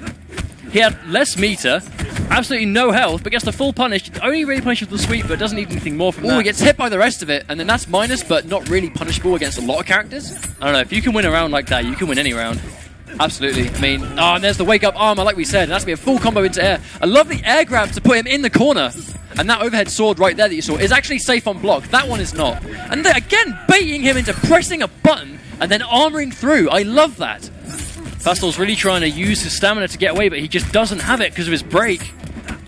And one more combo may take this, but Shuffles is not going out without a fight, and that will actually take the first game into the brutality. That is my favourite brutality in the whole game, and I am so happy.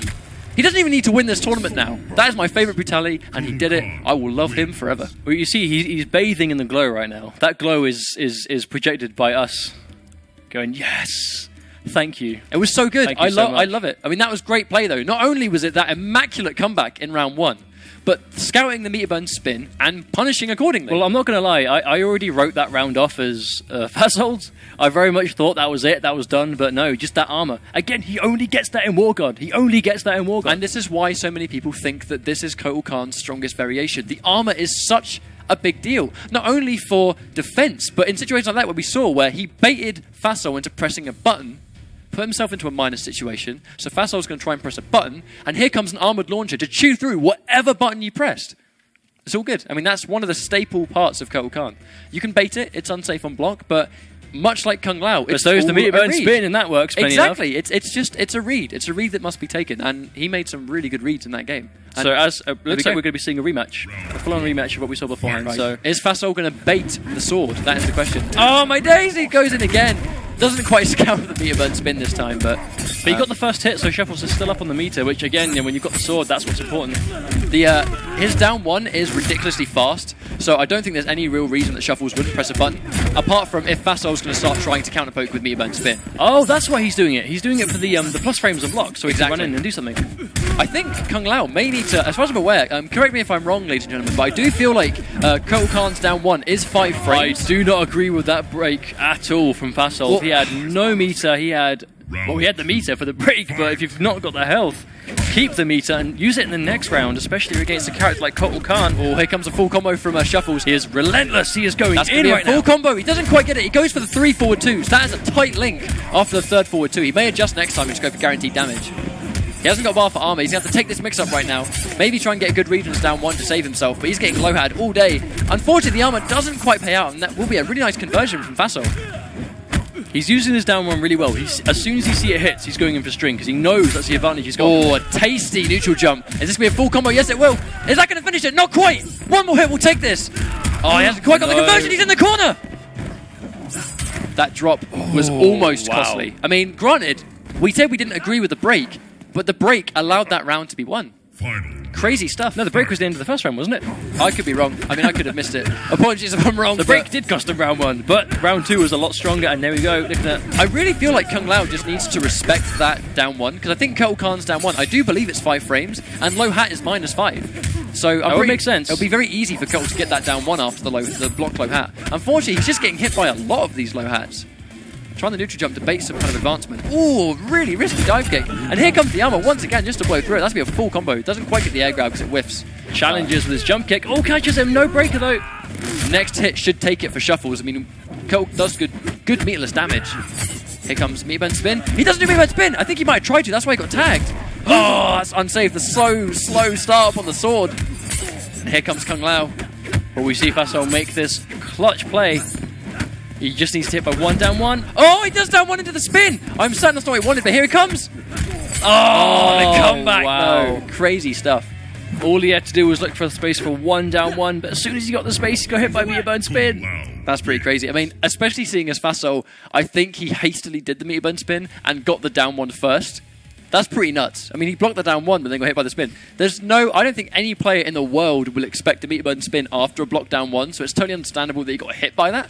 But man, crazy stuff. Oh, it was another situation if he blocked the first hit, but then got hit by the follow-up ones, which is just something that you want to make sure that you're not doing at this point.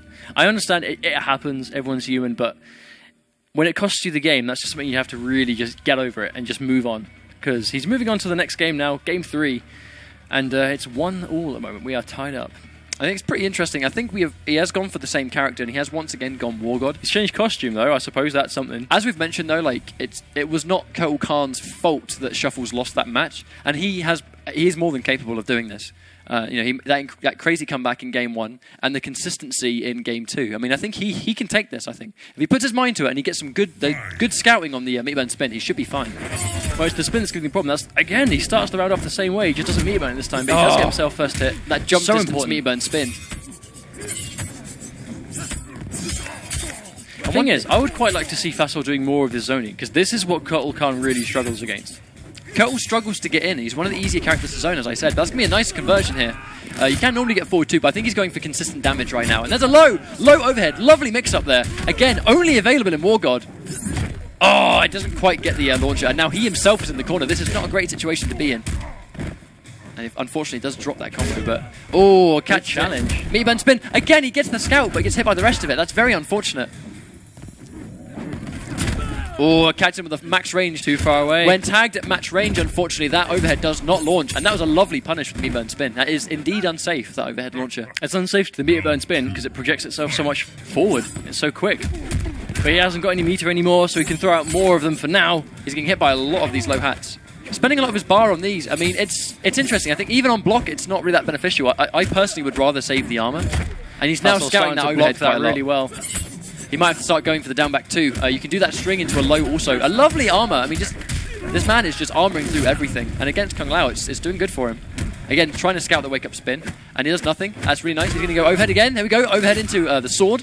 Shuffle's mixing it up really well right now. Duels just block the environment. I'm not sure if I quite agree with the meter burn. If you're going to meter burn with something or make it that's unsafe, may as well make it the spin if that's what you got. And this is again, I've seen it time again. That might be the next round if he doesn't drop it. And here we go. And he corners him with the air grab. Very smart stuff. Shuffles is really making the most of this repositioning that Kotal Khan has access to. It's really, really smart. Oh, and here we go, though. I mean, we've seen here Faso. He's getting so much mileage out of that string into low. Like, normally, there's no reason to block high against Kung Lao in a string, because that's the only thing he can do.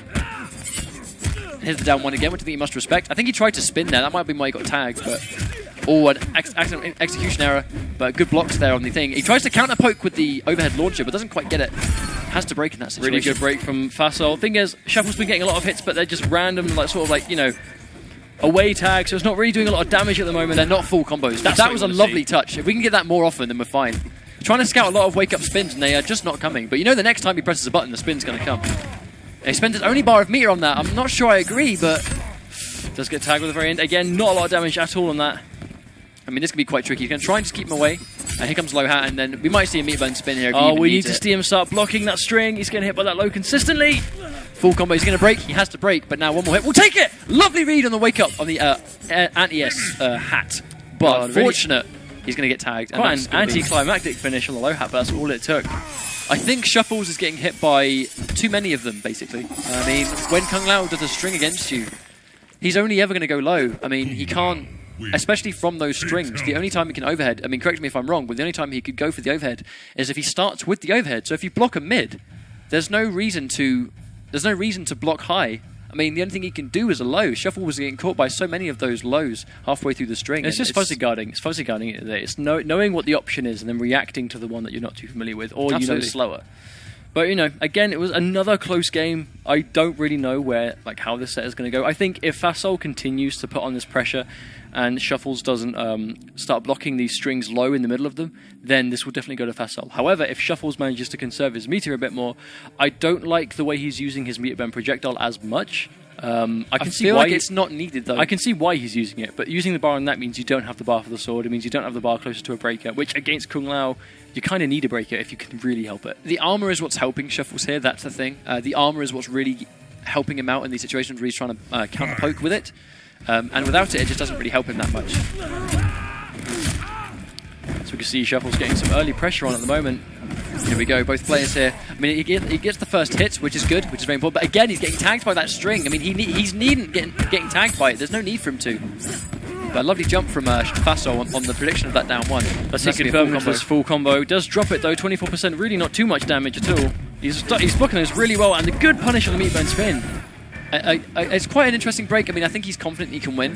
The one thing I'd really love to see from Shuffles, if he starts throwing out the low sword, he's not really going for it that much, but unfortunately, like, Faso is now, he recognises that move and he knows to block it high, and he's going to start punishing with bar.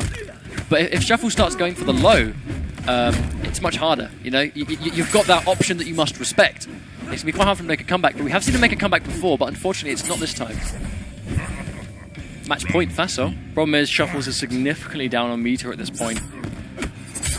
It's not a great position to be in, really, but I mean, he's trying to scout. He's doing a lot of baiting, as we can see here. But because he's building so much meter through these up-close shenanigans that Fasol's using, he always has a breaker the second he actually gets tagged by Shuffles. Low overhead again, really good use of the mix-up. Some Shuffles goes this straight raw overhead sword. Again, we're not seeing him use the low sword at any point. But he uses only bar of meter on the sword. Hopefully it helps him, but the armor is helping him quite a lot. And he gets tagged by the counter poke on the spin. Something he's been trying to do to Fasol the whole set, but that's another overhead. He hasn't actually gone for the low a single time in this whole set. It's quite interesting. Oh, and he's not biting this time. Fasol's starting to really respect that armor, and it's now getting punishes. And again with the adaptation, he was getting hit by so many at the start, but now he's struggling really hard to open him up with it. And the meatburn spin will take this match. Fasol will take that 3-1. Good stuff from Faso. I mean, I think one of the deciding factors there, I think, really was Shuffles using a couple of things, really. Shuffles using his only bar of meter a lot of the time, his only bar of meter on the meter burn sword, where on block or hit, it's interesting he gets damage, but I don't feel like he's in a much of a better situation when the meter burn sword lands. And the armor was what was really helping him in a lot of those situations. Plus also the lack of the low sword. Well, it looks like we are going to be seeing a rematch of Foxy Grandpa versus Fasol. Another Kung Lao mirror, most likely. Wait, we will be seeing it soon. That's what I want to say. That's what I mean. Let's move on from that. We'll be seeing them play each other again, much like we saw a few days ago. We are seeing Fasol do a lot more than we saw him do a few days ago, so this set could very well go differently, but Foxy is on a bit of a roll at the moment. He has just taken out Nivek, the other guy that he had to fight in the Grand Finals a couple of days ago. Nivek did get second, he took first, and he's already beaten Nivek, and he's already beaten Fasol in the past, so it looks like Foxy's going to be going in with a bit more momentum, but Fasol, again, like I said before, is doing more than we've seen him do in the past, so all to play for. It's quite interesting. I mean, if someone is going to dethrone Foxy, it'll be quite interesting if a Kung Lao mirror does it. We saw Fasol try playing Kitana. He tried using Kitana in the first game, and it really didn't work out for him, and he went straight to Buzzsaw Lao. Did slightly better, but unfortunately, I mean, that set was pretty much all Foxy when we last saw it. But Faso, as we've said, has been doing some different things here. He's been doing some new strats, stuff that we haven't seen before. So that he's going to be enforcing that against Foxy. You know, although I'm certain Foxy has seen it before, as a Kung Lao player himself, we would hope this is going to be a closer set. We're moving on into the semi-finals now, so we're going to be seeing Mitsu Owens versus Mr. Aquari in the first semi, and then as we've literally just talked about, we're going to be seeing Foxy Grandpa versus Fasol as well. So, again, a very aggressive final. Looks like Europe is very much dominated by aggressive play right now in these top 16s. So we've got we've got Scorpion and I'm assuming we'll see Sonya Blade, and I'm assuming we'll see a Kung Lao mirror. So very fast-paced. I mean, if Aquari's stuck with Sonya all this way, I would be very surprised if he changes. Obviously, Mitsu Owens, we've seen him use Scorpion anyway, and he's been using Scorpion the whole time. Something we saw from Mitsu Owens quite a lot was a lot of 2-1 into low minion grabs, but he was doing them on wake up, tagging the 1, but then the minion was coming out. So he wasn't hit confirming himself too much either, just because those minion grabs were coming out. And Mr. Aquari also is playing on a lot of reads and isn't hit confirming everything either. So this is going to be a really quick, really quite aggressive, quite ballsy set, I should assume. It's going to be a very brave set, I think. There's going to be a lot of stuff being used. I mean, a lot of moves being performed, a lot of rounds being won.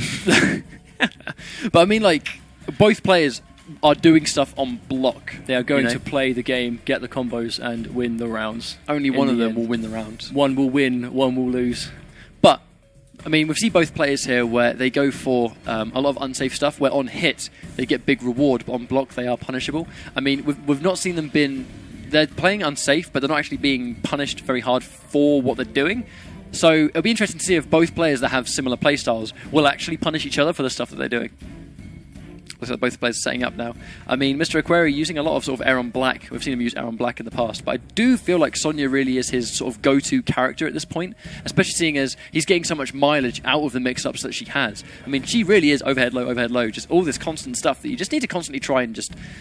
It's not easy to block against, especially, you know, in these tournament circumstances where it can get the better of you. When we saw Mr. Aquari playing Pulsar, we saw what we both assumed to be quite a lot of character unfamiliarity and how to block these certain things. So if Mitsuones knows how to block these strings, then we could very well see a different result. But at the same time, will Mr. Aquari make that adjustment, or will he just simply guess right on these 50-50s over and over? Or will Mitsuones do the same thing? Again, they're both going to play very similar, because that's what they can do. The reality is, if Mitsuones punishes, especially if he's in Inferno Scorpion with the max damage, if he's playing Inferno Scorpion against Aquari, you know, it's going to be harder for Aquari to do, you know, the full screen arc kicks and the stuff that he likes to do from full screen to try and close in space.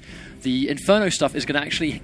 It's going to hurt him. It's not going to be as easy for him to advance in. And at the same time, if Mitsuones actually punishes a lot of these moves, he's going to get good damage, but then into the vortex of his own, which he gets anywhere on screen because he's Scorpion.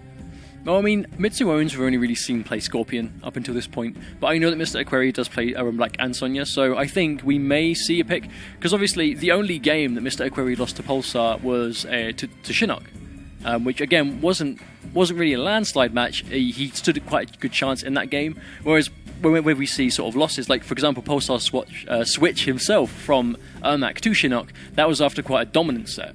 So I think we could see a character swap for Mr. Aquari if he loses quite convincingly. If not, I think we can see him stick with Sonya. It looks like he's going to go Sonya versus Scorpion. I do see a skull on his belt, so I do think he's gone Inferno, which is cool. I mean, it's a good variation. I mean, Inferno is definitely, without a doubt, the most popular variation right now. I think it is for that damage output, though, just for that full screen low that you have to respect. And here comes the Inferno zoning already. That's fully unsafe on block. He actually tries to jump out of unsafe frames, which is quite interesting, but... here comes the dive kick. Again, not fully punished, but that's going to be an interesting break here. Try and save himself from any kind of combo or mix-up that Mr. Aquari was going to do to him. And here comes all these crazy mix-ups that Scorpion has. Does get the minion grab, forces the breakout. Mr. Aquari does get the... He hasn't got the meter to really go in and punish these moves. He's getting tagged by a lot of these. Here comes the low grab, and that is the chance you need. And that's a really interesting meter burn teleport. Oh, full combo punish, and that's going to be it. Again, Mitsuones decides to commit into the teleport. Again, playing very risky, but it's paying off for him very well right now. Here comes the overhead. Yep, these mix-ups that are just really tricky to block against. Especially in a situation where normally you block low and on reaction to the dive kick stand up.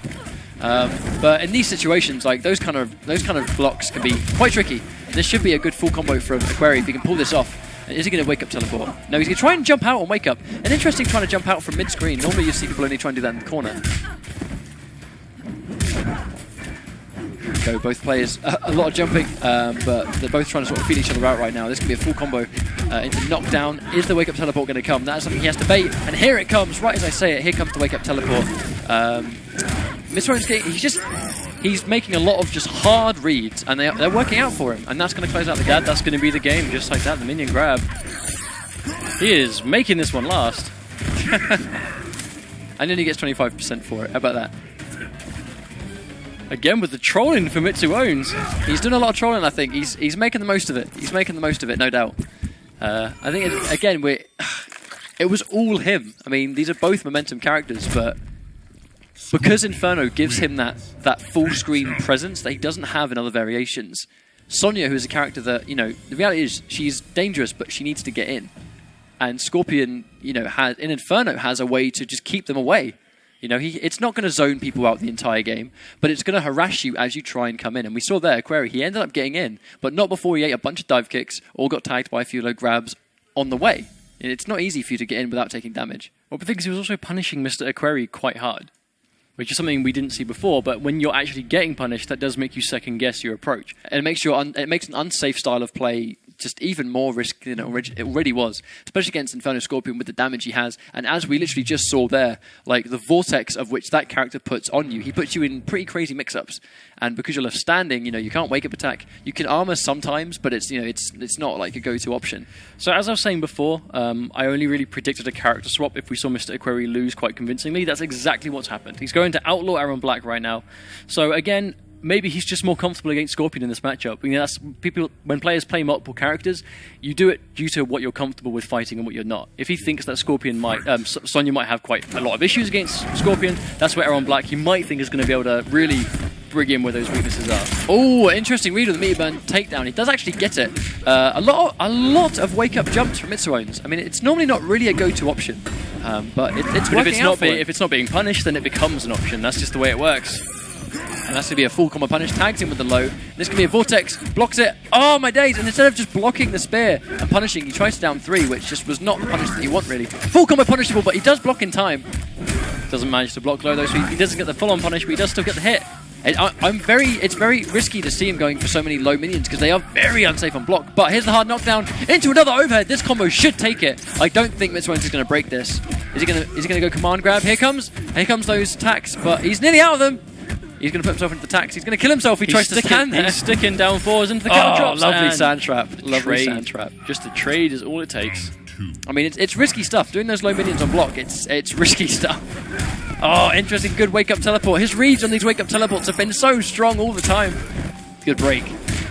Again, jump kick just dialed into the teleport. He is making so many reads right now. And this could be a full combo into mix-up, into grab. Meteor Burn grab. I'm not sure if that was intentional, but here we go. Doing it on block. That is very unsafe, but here comes another good read from the low. That's just riding momentum. That's all it is. If you know you're just the other opponent is just he's on the fence. He has no idea how to deal with it. And unfortunately, you can get away with those just risky plays. And unfortunately, because Aquari used his only bar of meter on the Meteor Burn spin, he's now going into this game with no slide. Because he spent his only bar on that, he's now going into this round with no meter. Oh wow, a lot of jumping. Oh, good overhead. And that's a good down 3. Blocks the overhead. That's a full combo punish. One of the things that if you don't hit confirm, it will be quite unsafe. Well, something people do tend to agree with is that Aaron Black, he's got a lot of tools, but something he doesn't really have is consistent anti-air. So Mitsuones is really making the most of that right now, just jumping around, making sure he can't really do anything about it. Here comes on the mix-up. 50-50. Grab. Good grab. I like how Mitsuones is going for the grab so often because he knows that the opponent's going to block because he's expecting 50-50, which gives you the grab. Really smart. A nice punish as well. It should be a full combo. And what comes next, really? Oh, he tries to do the wake-up low grab. Interesting. Another wake-up attack as well. I think you expect a wake-up attack. But sometimes it's not the wake-up attack you expect. Normally, Scorpion players will do wake-up teleport. But because the Meteor Burn takedown is armored too, so even if you expect a wake-up attack, it may not necessarily be the wake-up attack you were expecting, and that's a low. So we're looking 2-0 to Mitsuones right now. Looks like the highest I've seen him get before in the CSL business is the second place he got in the final preseason cup. He could be very well on his way to getting a minimum of second in this one today. He's doing very well. I mean, if he's going at this rate, he will, at this rate, he's going to 3 straight his way into Grand Finals. I mean, he's Inferno Scorpion is just such a scary variation. It has so many mix-ups. And a lot of times there where, like, normally, if a Scorpion player does 2-1 or 2-on-4 into low minion on block, you'd get hit and go, oh, why would he do that? And it's so unsafe. But it's so unsafe, you don't expect it. Well, we've seen him... I mean, the issue is, right, we've seen Mr. Aquari play a lot of Aaron Black and a lot of Sonya. He's tried both of those characters and they've both lost. I feel like Aaron Black did better than Sonya, though. I think he could still win it with those characters if he just makes his reads a bit more on point and starts to really capitalize on this damage, because he's dropping a lot of damage. And as we really can't stress enough, making sure that when you get those hits, you're getting the damage, you need to do that. Because if you're missing out on damage, you're missing out on the opportunity to win the round. I think, though, he definitely did better when he picked Aaron Black. I mean, combo punishes. I mean, I'm not sure whether it was Aaron Black specific, but he punished the teleport more consistently with Aaron Black. I mean, Sonya hurts a lot anyway, especially in the variation that he was playing. But in those sort of situations where you're punishing him, you need to punish him, but then it's always a read, especially against Scorpion. Even if you're punishing him and comboing him, you still need to make the read. So when you knock him down, is he going to wake up attack? If he's up close, is he going to armored takedown? Is he going to try and... We saw a lot of jumps as well. We saw a lot of wake up jumps, which normally a meaty string will just blow straight through, especially with someone like Aaron Black, who can go everything into command grab, which is a hard knockdown, which gives him the pressure that he needs. But then at the same time, Mitsuone's is doing a lot of wake-ups, but they're all meter burn teleports.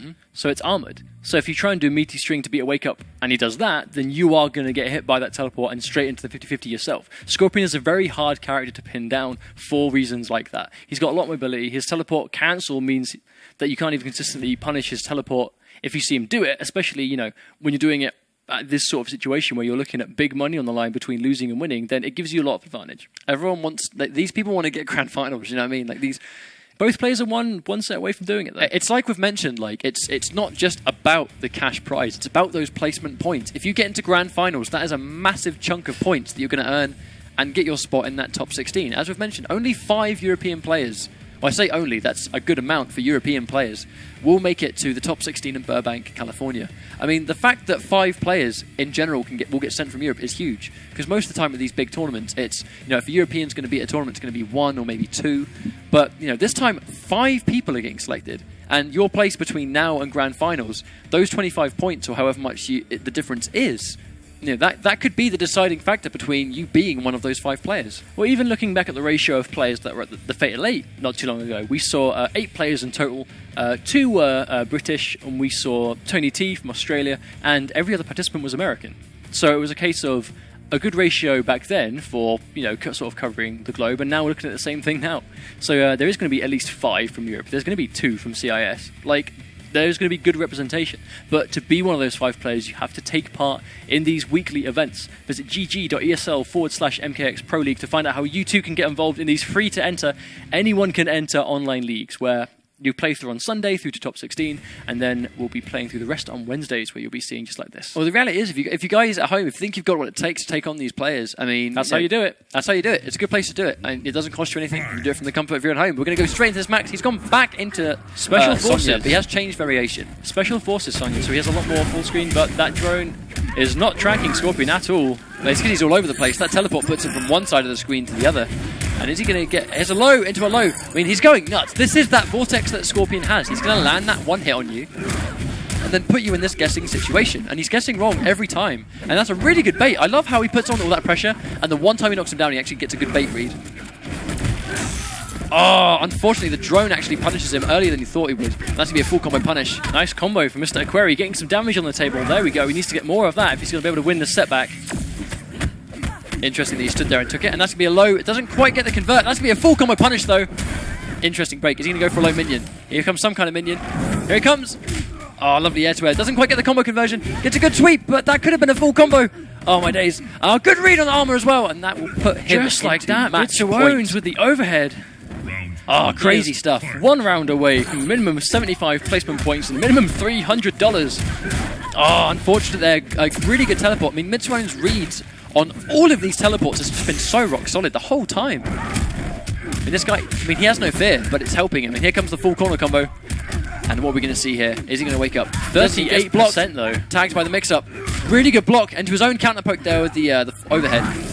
That should be a whiff punish. Unfortunately, it doesn't quite punish it, but he does throw him into the corner, which is very important. Good read on the flip kick. Mr. Aquari is making some really good reads of his own right now. Oh, and he goes for it as the low. Now, this next mix-up could be the difference between grand finals and surviving another game. Gets a good read. That is safe on block, though. Interesting uppercut. It was very smart going for the meter burn spear, because it does make your low option safe, and that is why he did that. But unfortunately, Mr. Aquari did block it successfully, and that's going to be his own mix-up. Good break. Here comes that drone. He's trying to cast it. Mr. Aquari really does have a bit of a mountain to climb right now. He's looking at match point deficit, but he has managed to put a round on the table. If he can win this game, he could ride that momentum to get back, but we'll have to see. He's getting some really good reads on these mix-ups. The drone does save him from a full combo. Oh, I'm not sure about that X-ray. That was a crazy read. If you're going to go for the teleport, you may as well just block and punish, but it doesn't seem to have hurt him. The next, he might wake up teleport here. You've got to watch out. 1 more bar of meter, and that could decide the set. Here comes the next hit. There it is. Really lovely bait, and that will be a full combo punish. He drops it. Oh, it doesn't matter. The down 3 will do it, though. We're seeing that a lot today. When people are on this that tiny slither of health after a bit of a comeback, it's just a little poke. To really have an anticlimactic finish to a really good game. I think if that X-ray hit, that would have been sick. That would have been fantastic. He basically, what happened there was, he X-rayed on his wake-up because he thought, if you do anything, if you do a wake-up button press, if you do a wake-up teleport, like I think you're going to do, you're going to eat the X-ray. Unfortunately, it wasn't successful, but Mr. Williams also didn't actually punish the X-ray. And then he just rode the momentum and then managed to pull it through. Normally when you waste your entire X-ray on a read that's not successful, it's very bad and it's hard for you to come back because you've lost all of your bar, but it didn't really matter for him. He's managed to bag himself a game. 2 more of those and he's in Grand Finals as well. So Mitsuones is now looking at, he won't be getting a 3-0 sweep anymore. Although he has managed, it's a question of, he's beat Mr. Aquari twice. But he's not beat Mr. Aquari playing this variation of this character. And Mr. Aquari has now beat the character that he couldn't beat before. So there's a lot of, Mr. Aquari's going to be hopefully getting a lot more confidence now, knowing he's done this. So he's got a bit more breathing space. Sticking with Inferno Scorpion. I wouldn't assume we'd see Mitsuones changing. That is one of the tracking things of that dart. It doesn't track Scorpion as well because his teleport makes him so agile. He's going to try. There we go. That's going to be a full combo punish. Good break. That's one of the things because he's blocking so many times from full screen. It's very difficult for him to actually avoid him getting bar. So we're looking at Mitsuones is... Oh, it's really even around right now. Both placing about 50% health. Really, Mr. Aquarius getting some momentum. Oh, doesn't quite avoid the teleport. Teleport tracks him quite well. Oh, dive kick whiffs on another brave dive kick from Mitsuones to really bring it together. And just like that, Mitsuones is once again on match point. He was looking 1 round away from a minimum of $300 of prize. Just going to dive kick, no confirm, no punish though. Does block dive kick into dive kick. Mr. Aquari with just this play we're seeing right now. But we are on a match point right now for Mitsuones. Oh, the point blank minion. This is crazy stuff. Tagged by the teleport again. He has so much bar. He opts to save it. That combo drop. Oh my god, he does it again! Mitsuones, why? Why? Mr. Aquari loves the X-ray. He loves it. No, but it came out and then he punched it. Full combo, full combo. One more touch will do it. One more touch will do it and he takes it. That was literally everything. He bet the whole tournament on that X-ray and he got it. What a read. Literally, that is the ultimate in brave play. He's looking at, he's not managed to bag the first hit. A good safe option. Does challenge it anyway. Unfortunately now though, he has no meter to break any of this stuff, so it's going to be a very honest comeback. He has to spend, it's got to be very balls to the wall, I suppose. Just hope this doesn't get wrong. Combo. Oh my god, one more hit will do it. Is he going to scout the meter burn? Literally the meter burn teleport would have worked. Oh, and again it would have worked. Aquari going in. He gets tagged. That should be a punish. He gets a full combo punish. He needs to stay on him. Watch out. When Special Forces there's a teleport, he scouts it! He has no room to breathe! When Special Forces doesn't have the drone, her standing punishes are quite limited, but with it, it's enough to win. He doesn't commit. I was truly expecting him to commit into something. Lovely read, one more hit will do it. Oh, wow. Mr. Aquari just had to punish harder. He was doing too many individual attacks where he should have been committing. He had the chance. I mean, the issue there, as we mentioned, was without the drone, her punishes are not as big as they are in other variations. Yes. So although he got so many tags there, it just wasn't enough to then get the amount of damage he needed to get that last little bit. If he was in the... That's heartbreaking. It's kind of crazy how if he was in the first variation, not to rub it in obviously, but if he was in the first variation, every single one of those touches would have been death because of the sheer damage that Sonya gets. I mean, it's pretty crazy. It's unfortunate. I mean, he was in the process of making a really immaculate comeback. But it just didn't quite have the damage. But well played to Mitsuones, managing to be our first Grand Finalists of Week 2. Really, really impressive Scorpion play. He knows a lot of knowledge of that Vortex. He knows his safer options when he's got the meter. He's using it really well. Really good teleports, really good cancels, and he has found his way into Grand Finals, bagging himself a minimum of 75 league points and at least $300 in prize money. It's pretty huge. I mean, obviously, huge congratulations to Mr. Aquari. I think this is the farthest he's ever progressed in a bracket before. So, it's great that the first time he's performed, like the best he has done is live, in front of all of you viewers at home on our second stream for this ESL Pro League. But we've got the next match coming up, which is going to be Foxy Grandpa from the UK versus Fasol, which I'm excited. I mean, we've seen the Kung Lao mirror before. It didn't go in Fasol's favour. Foxy won it. But Fasol has been playing much better now than he was a couple of days ago. So this can be a really interesting set. I want to see what happens. I predict we'll see a Kung Lao mirror again. I mean, that's what we saw last time a little bit. But he did try Katana, but didn't have as much success there. He definitely stood more of a chance with Kung Lao. But again, Foxy is no stranger to the Kung Lao mirror match. He plays it quite often with some of his training partners. And obviously he's played Fasol in it as well. So he's played Kung Lao mirrors for a long time. I mean, we saw our Evolution in 2012, for example, during Mortal Kombat 9. Foxy Grandpa and Rio both had an incredible Kung Lao mirror match that, fortunately, Foxy was able to pull through and take that. This guy has had Kung Lao mirrors for a very long time, and he's used to it. He's used to mirror matches. People always try and pick his own character against him, and Fasol is a very competent Kung Lao player anyway. But so you at home, we are now looking at the opportunity to now again predict who you think will win this match. We are approaching the last semi-final now, so after this there will just be the grand final. So those of you who have been successful up until this point, congratulations and good luck on being continuously successful with your predictions as you stand that one step closer to win that copy of Mortal Kombat X. You have 3 minutes from this point to make your predictions. Who do you think will win? Will Fasol be able to turn this around and win the match he could not do previously, or will Foxy Grandpa be able to once again get his way into grand finals? Is somebody going to dethrone Foxy? That's the question I want to know. Can this man be stopped? Can he be stopped? Is he going to win it? Is he going to win all of these?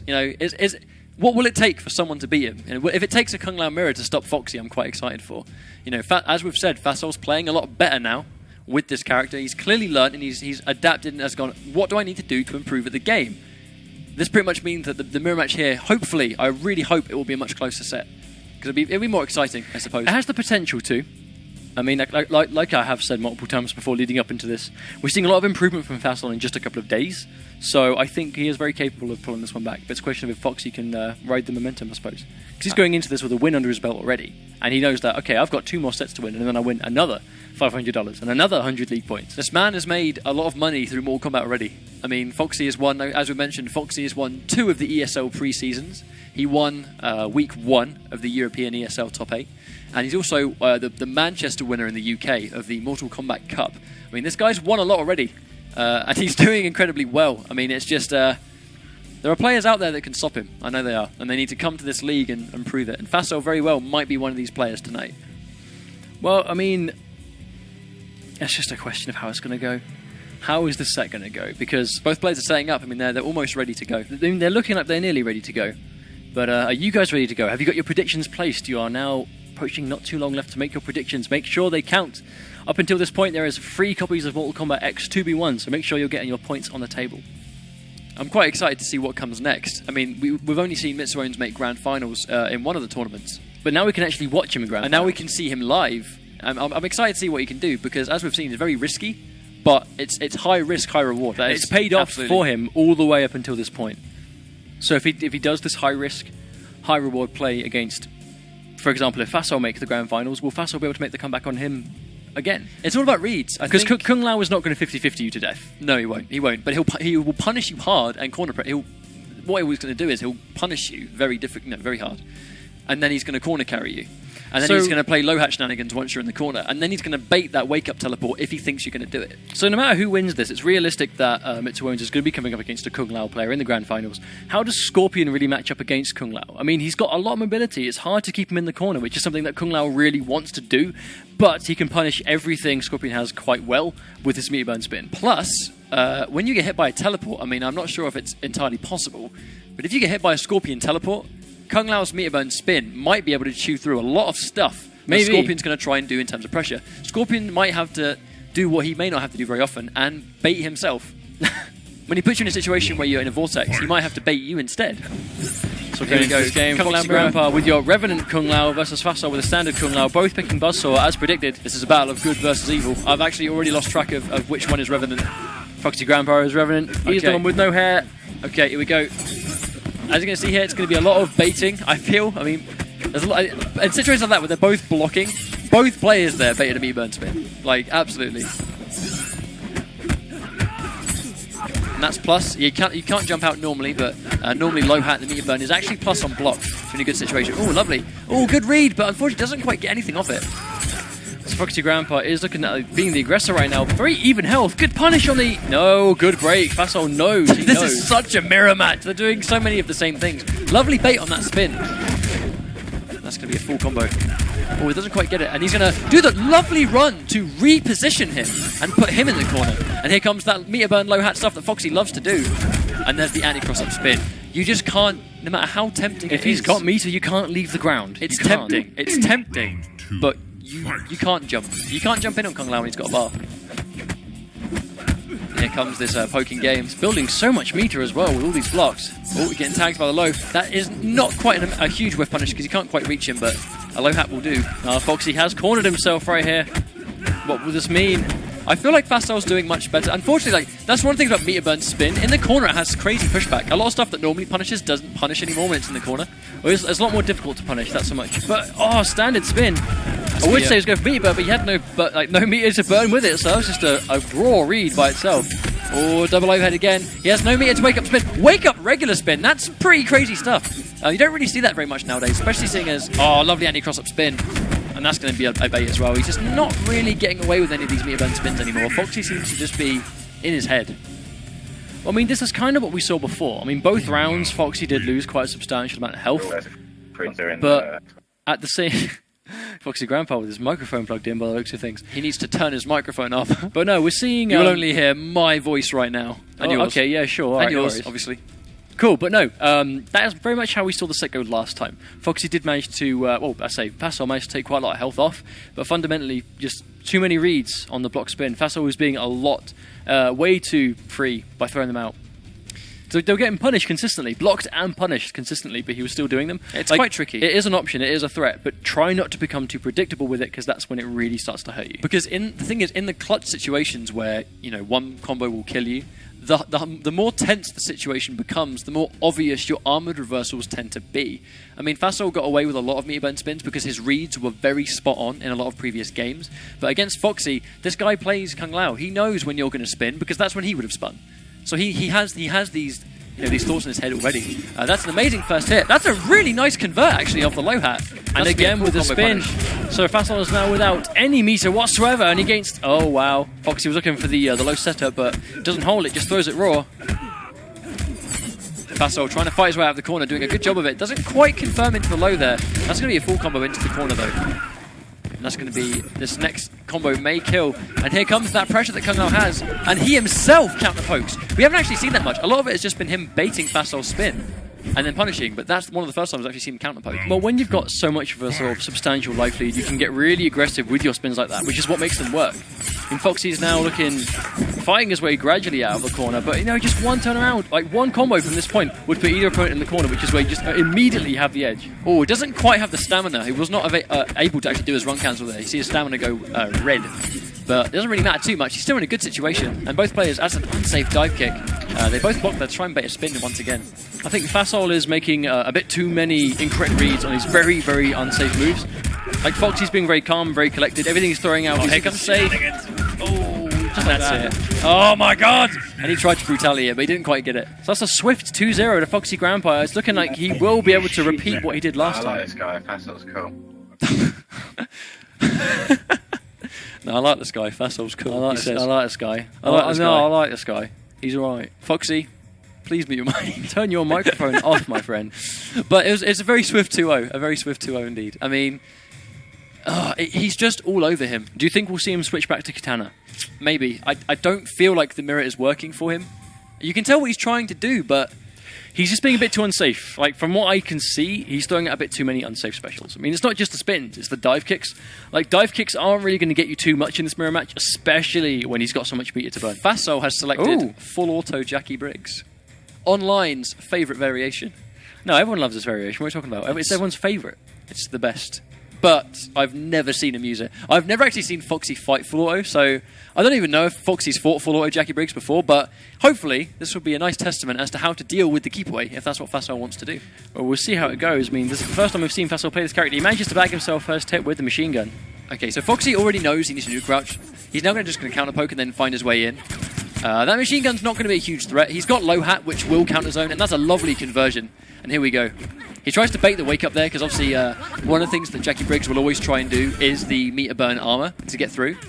And that's a really nice overhead. It's unfortunately too far away to really get anything off it. But Facil's going to play more of a smart keep away game. If he thinks he's within jump range, he's going to try and check him. But he's going to now try and get in. I don't think the low hat will work too much. He's going to try and find his way in here. But there's going to be a lot of what people it's called zoning, really, where the opponent's going to keep you away with special moves. Fox uses the multiple hits of the meter burn spin to really blow through that, but he manages to get himself sent full screen. Oh, he's getting zoned out very well now, though. He's not really being able to get anything going. This might be one of those sort of download matches that a lot of players have, but that may not... Oh, it doesn't quite get both hits. This next up will go. Lovely block. And that's what the backdash is for. It doesn't quite get the concentration. Wow. Well, that was an interesting round. Okay, I think he tried to convert, but that whiff was pretty substantial. Round 2. Fight. Well, the thing is, Fassel has got himself cornered at the moment, which means Jackie's in that the Jackie corner. is going to be dealing with a lot of problems at this point. Oh, I don't know. I mean, that's a read, and he's just going to low hat you if he's successful in the read. Corners himself, I don't think it matters huge. He's going to get full conversion here because he has the stamina available. Max damage, 40%. Just like that. Oh, interesting use of the armor. And he's going to try and zone him out, but he hasn't really got much life, so it's going to be quite tricky for him to do that. I mean, this is a trade that he can't afford to take. Yeah, He knows. Foxy will take that trade all day. Full screen anti-air, just like that. I mean, in that situation, how does Jackie make the comeback? If your zoning won't do it because you'll just trade and lose, you can't get in because his up-close options are better than yours, and you have no meter. But she's got a bar now. I mean, she has got that armored reversal, but how useful will it be? Like, yeah, well, just going to use like that. It doesn't quite get the jump in on that. I mean, the thing is, when Jackie's waiting to respect a low hat or shooting into the air to respect an option you have, she's not shooting back-to-back machine guns. The back-to-back machine guns are how she really keeps her screen dominance. Yeah, that's a full combo punish. Doesn't quite... He's a bit too far away to get the punish, unfortunately. Interesting decision by Fassel to run at him. I mean, he had the full screen to work with, but he decided to just lose it entirely, and now he's just eating so much damage. Oh, Kung Lao's not got the hat, so he's got to work his way in again. That's something you will see Jackie players using the meter burn on like gunshot and hit because it sends full screen, which is exactly where they want to be. But this low hat's pretty much just checking Jackie. It's just keeping her in check. She can't just do back-to-back machine guns because she'll trade low hat. That was a really nice conversion to catch the jump from Foxy. It's going to be really hard for Fassel to make the comeback in there because Foxy's almost sitting at a full bar of meter, and this is chip damage health from Kung Lao's X-Ray. Oh, there we go. Unfortunate there, but it's going to get the... Oh, No! he tried the X-ray. This might be everything. Oh, he drops the combo, though, but it doesn't really matter. That could have been a huge combo, but I'm pretty sure this... Yeah, it's quite There good. was nothing Jackie could do. That was literally guaranteed death. And Foxy pretty much marches his way into Grand Finals. I mean, it's hard to call a match like that because a lot of people, they heavily dislike Jackie's machine gun. I mean, it's very obvious that a lot of players online don't like fighting Jackie Briggs. But in situations like that, the low hat kept her in check.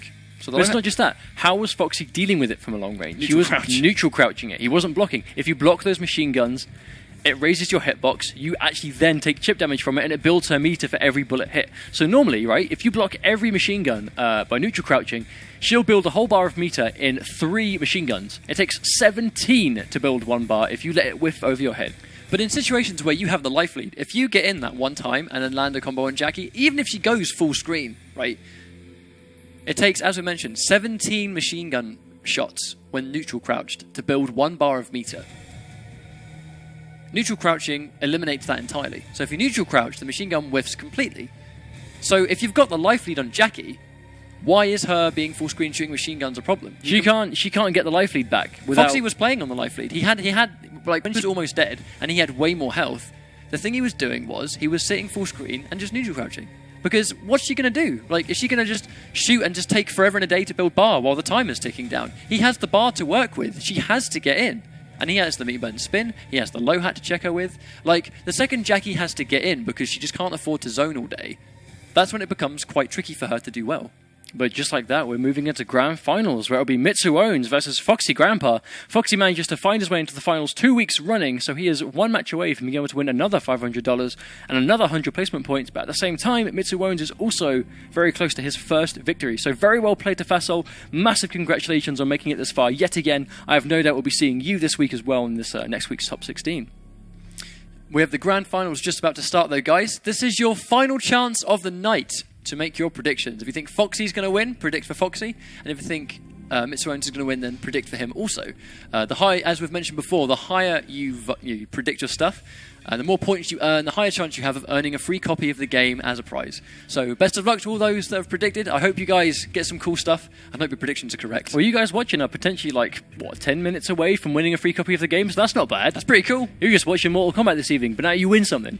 That's all You right. win Mortal Kombat for watching Mortal Kombat. How about that? Yeah, that's How all right. about that? But I mean, I think it's going to be an interesting Grand Finals because Foxy You- punishes everything. He knows his punishes. You're taking Vortex behind good execution, high damage, Vortex versus Kung Lao. So this could very much go either way. Because at the end of the day, a Vortex is a Vortex. If you have to guess, you have to guess. So how good you are, 50-50 is a 50-50. But something we have been seeing is Mitsuones has been doing the throw a lot off a 50-50, which obviously sets you back to neutral again. So you could win off one touch if you commit and you really be brave in your reads. But if you commit to a throw, you're going to get meter burn spun for your trouble. So meter burn, we may indeed see meter burn spin here when we think Foxy's going to go in and do some pressure. But who knows? Looks like both players are almost ready to go. We're going to have Scorpion versus Kung Lao, as I expected. I don't think either character is going to change character this late in the tournament, especially when you've got so far with this fighter. Well, the thing is, it's also variations, because they make just as much of a difference as the characters. Because Buzzsaw Lao gives the low hat. The low hat is what's giving so many people issues, because without the low hat, blocking strings is easy. It is a walk in the park. But as soon as you get that in the mix, what do you do about it? You need Buzzsaw to get that move, and that's what's giving people problems. Buzzsaw Lao, it's a very sort of go-to variation. I mean, Foxy started with Tempest. He very quickly made the transition into Buzzsaw. Buzzsaw's very similar to Mortal Kombat 9 Kung Lao, which It's I think is very what's giving true people a to lot of MK9 comfort. Lao. It's very true to MK9 Lao, I think. But I mean, it's going to be an interesting set because Mitsuones is crazy. You know, he's nuts. He's not afraid to commit because his reads are so strong. But against Kung Lao, he's going to get punished really hard. And Foxy's pressure is, as we've seen, very scary to deal with. And he knows how to punish. He knows how to bait. He knows how to condition. So whether Mitsuones is going to be able to kind of conquer that is another story. But I really hope it's a good set. But the thing is, Scorpion, he's safe on a few of his things, but he's always minus, if anything. He's negative on block. Negative frames is all that Kung Lao needs to beat you. He doesn't need punishing. He literally just needs a string that he can get into a low hat. That's all he needs to start this stuff. All he needs is meter and negative strings. Meter and negative frames even. One low hat and Kung Lao he's begun. He's doing his thing. He's in gear basically. He's ready to go. If you're at home, if you think you could take either of the guys in today's grand final, please visit esl.gg/MKX Pro League to find out how you two can get involved in these tournaments. They are free to enter and open to absolutely anybody. So if you're watching, you think you could take these guys out, enter and see what you can do. We'd love to see you play. We've seen so many players here in this top 16 and the previous one that are new blood, players that we haven't seen very much of. And it's because of this ESL league where they've been able to play online, they've been able to qualify, participate in the top 16, and really make a name for themselves when they otherwise just wouldn't have the chance to. I mean, not everyone can attend offline tournaments, these grassroots tournaments that, you know, are absolutely fantastic, but not everyone can actually enter them because of, you know, engagements and stuff like that. But these online leagues make it much easier for you to participate. So if you are confident and you want to take part, then we highly recommend taking part because the thrill of a tournament is always fantastic, especially when it's not costing you anything and it requires minimal effort to actually enter. You lose nothing by taking part. You are only set to gain. You win money, you win league points. You lose about 5-10 minutes of your day, which you probably would have spent playing Mortal Kombat anyway. But one of the important things is also the experience. Yes. Like a tournament online or offline is important experience because the tournament pressure is something that will get to every player. It does affect you, no matter what player you are in the world. If you are on a stage, if you're in top 8, if you're in top 4, if you're in top 16 or whatever, the pressure can get to you because then you sometimes feel there is now a requirement for you to do well. And there is one way to get over tournament nerves, and that's by playing in tournaments. So if you can do that online, where it's even more comfortable, then you're setting yourself up for some good stuff. So both players are almost ready to go here. I do think we are going to have Buzzsaw Kung Lao versus Inferno Scorpion pretty much as we expected. I would say that's fair. I mean, I don't think we're going to be seeing any changes either. I mean, both players have lost at least one game coming up into this point, so the option to change has been there, and neither player's taken up on it. I think both players are loading up here. It looks like we have got Mitsuones going for Inferno Scorpion against Foxy's Buzzsaw Kung Lao. So best of luck to you guys out there making your prediction points. Hopefully in a few minutes you'll be able to win yourself a copy of the game. But these guys are playing for big money and big league points. So let's see how this is going to go now. Let's hope this is a good set because Foxy needs to be dethroned. I mean, that down 4 is phenomenally good at just getting the first hit. And that was a lovely counterpoke with that meat bend teleport. And here we go. Mitsuones is really putting a stamp on this game as to how risky he's willing to play to win this tournament. Oh, and he gets this wrong. Here comes the low. And here comes the next mix-up. This is going to be a full combo into low minion once again, which is once again going to combo into a Vortex. Lovely grab just to reset the situation. Oh, wow. And he tags him. I'm sure that was supposed to be something else, but it works out in the end anyway. All right, here comes Foxy.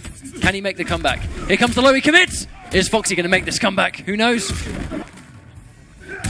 Just the raw overheads from double neutral. Overhead. But again, the threat of that wake-up attack is always there. You can't completely press the momentum because raw teleport right there.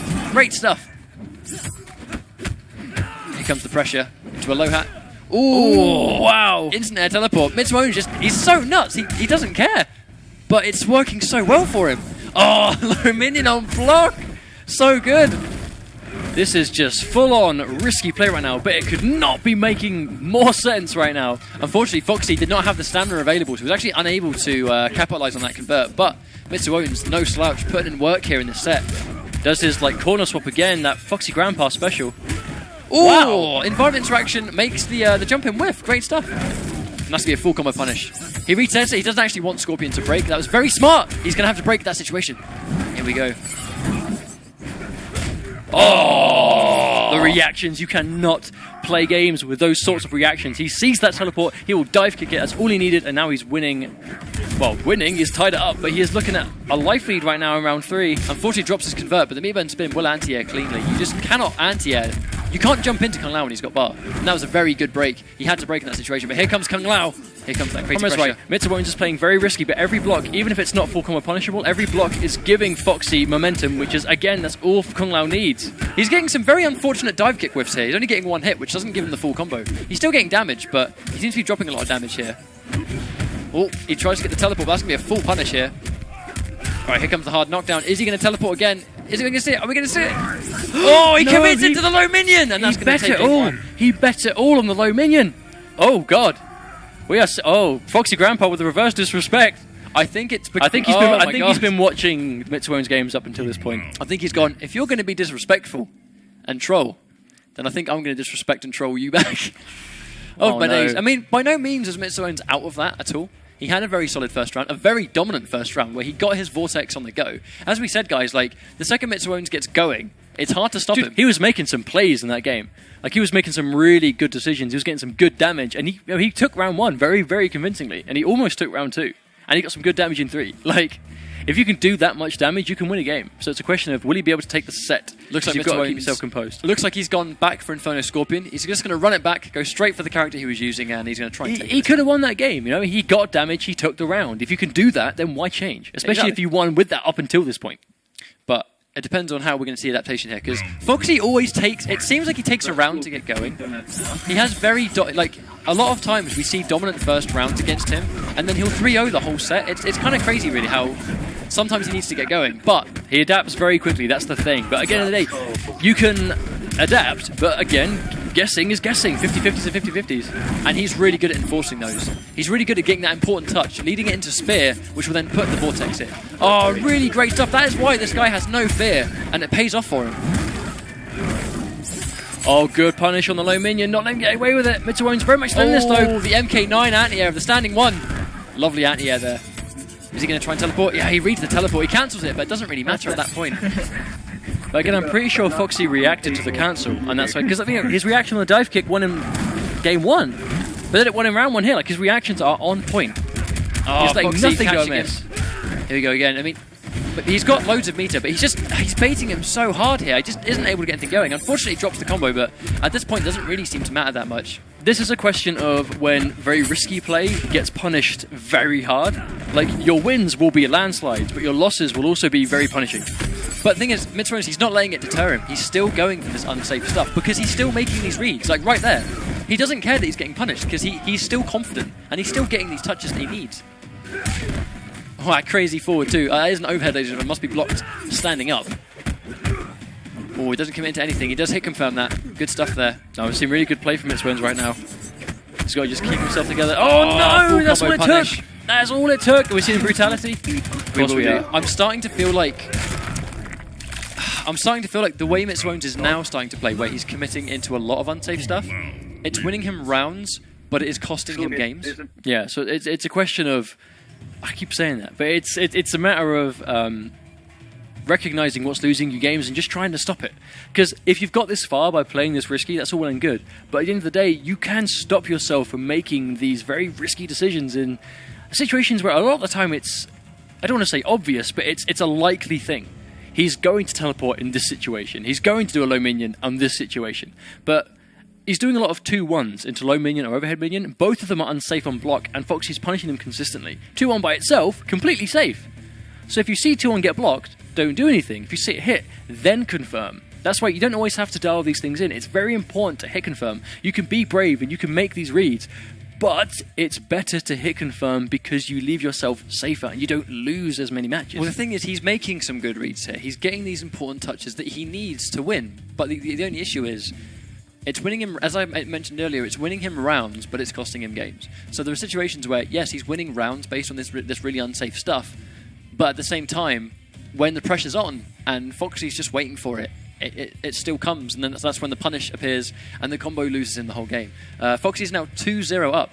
I was really hoping this week that maybe someone would really bring it to Foxy, but it's been a very dominant tournament for him so far. It's not over yet. But let's not count him out. Let's not count out Mitsuones. It's not over. He's here for a reason. But like I said before, Kung Lao is a very momentum-based character, and having won this up until this point like this, I expect to see a lot of risky play from Foxy and a lot of hard reads because he knows he has games and rounds to work with.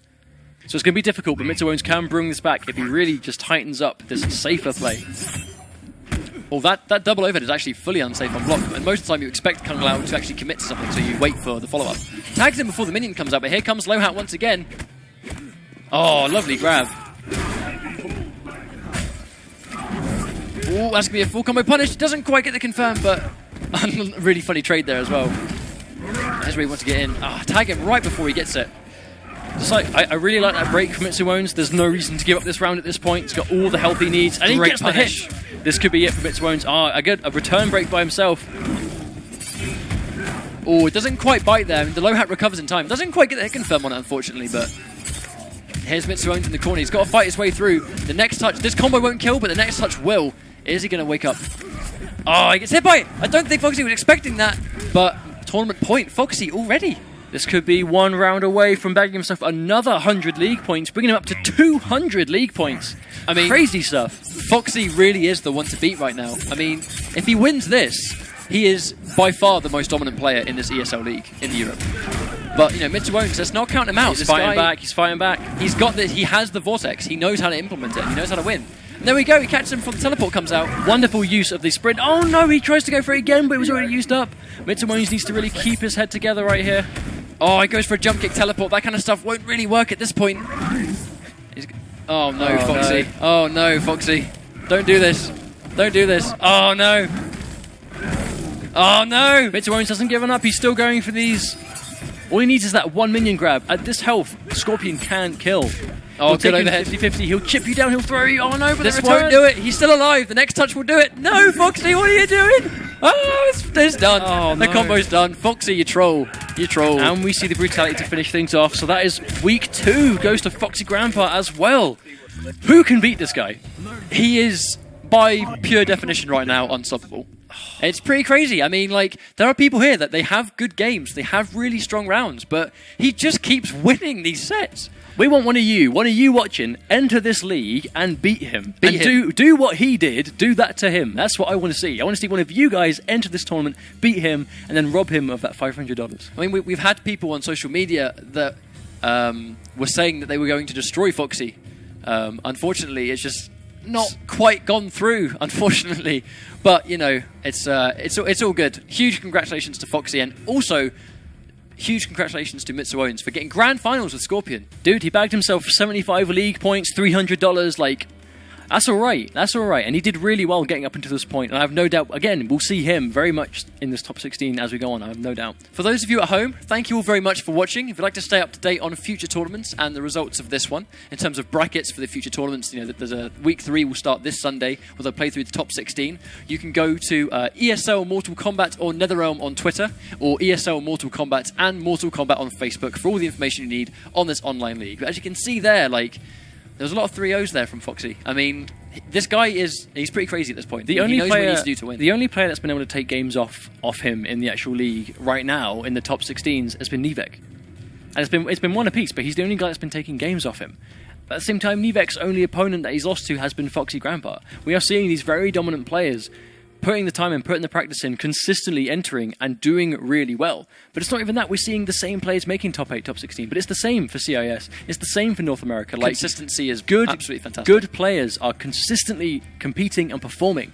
And that's what we want to see. We want to see people really making the most of this opportunity, to go to this LA Burbank finals where you can play for that huge money. And the competition is long from over. You watching have plenty of time to get involved yourself. Please get involved There's so much to play for, so much money to be won, and so much good experience. If you are one of those 16 players, people will know who you are. So like I said last time, you will be a name as soon as you enter that tournament.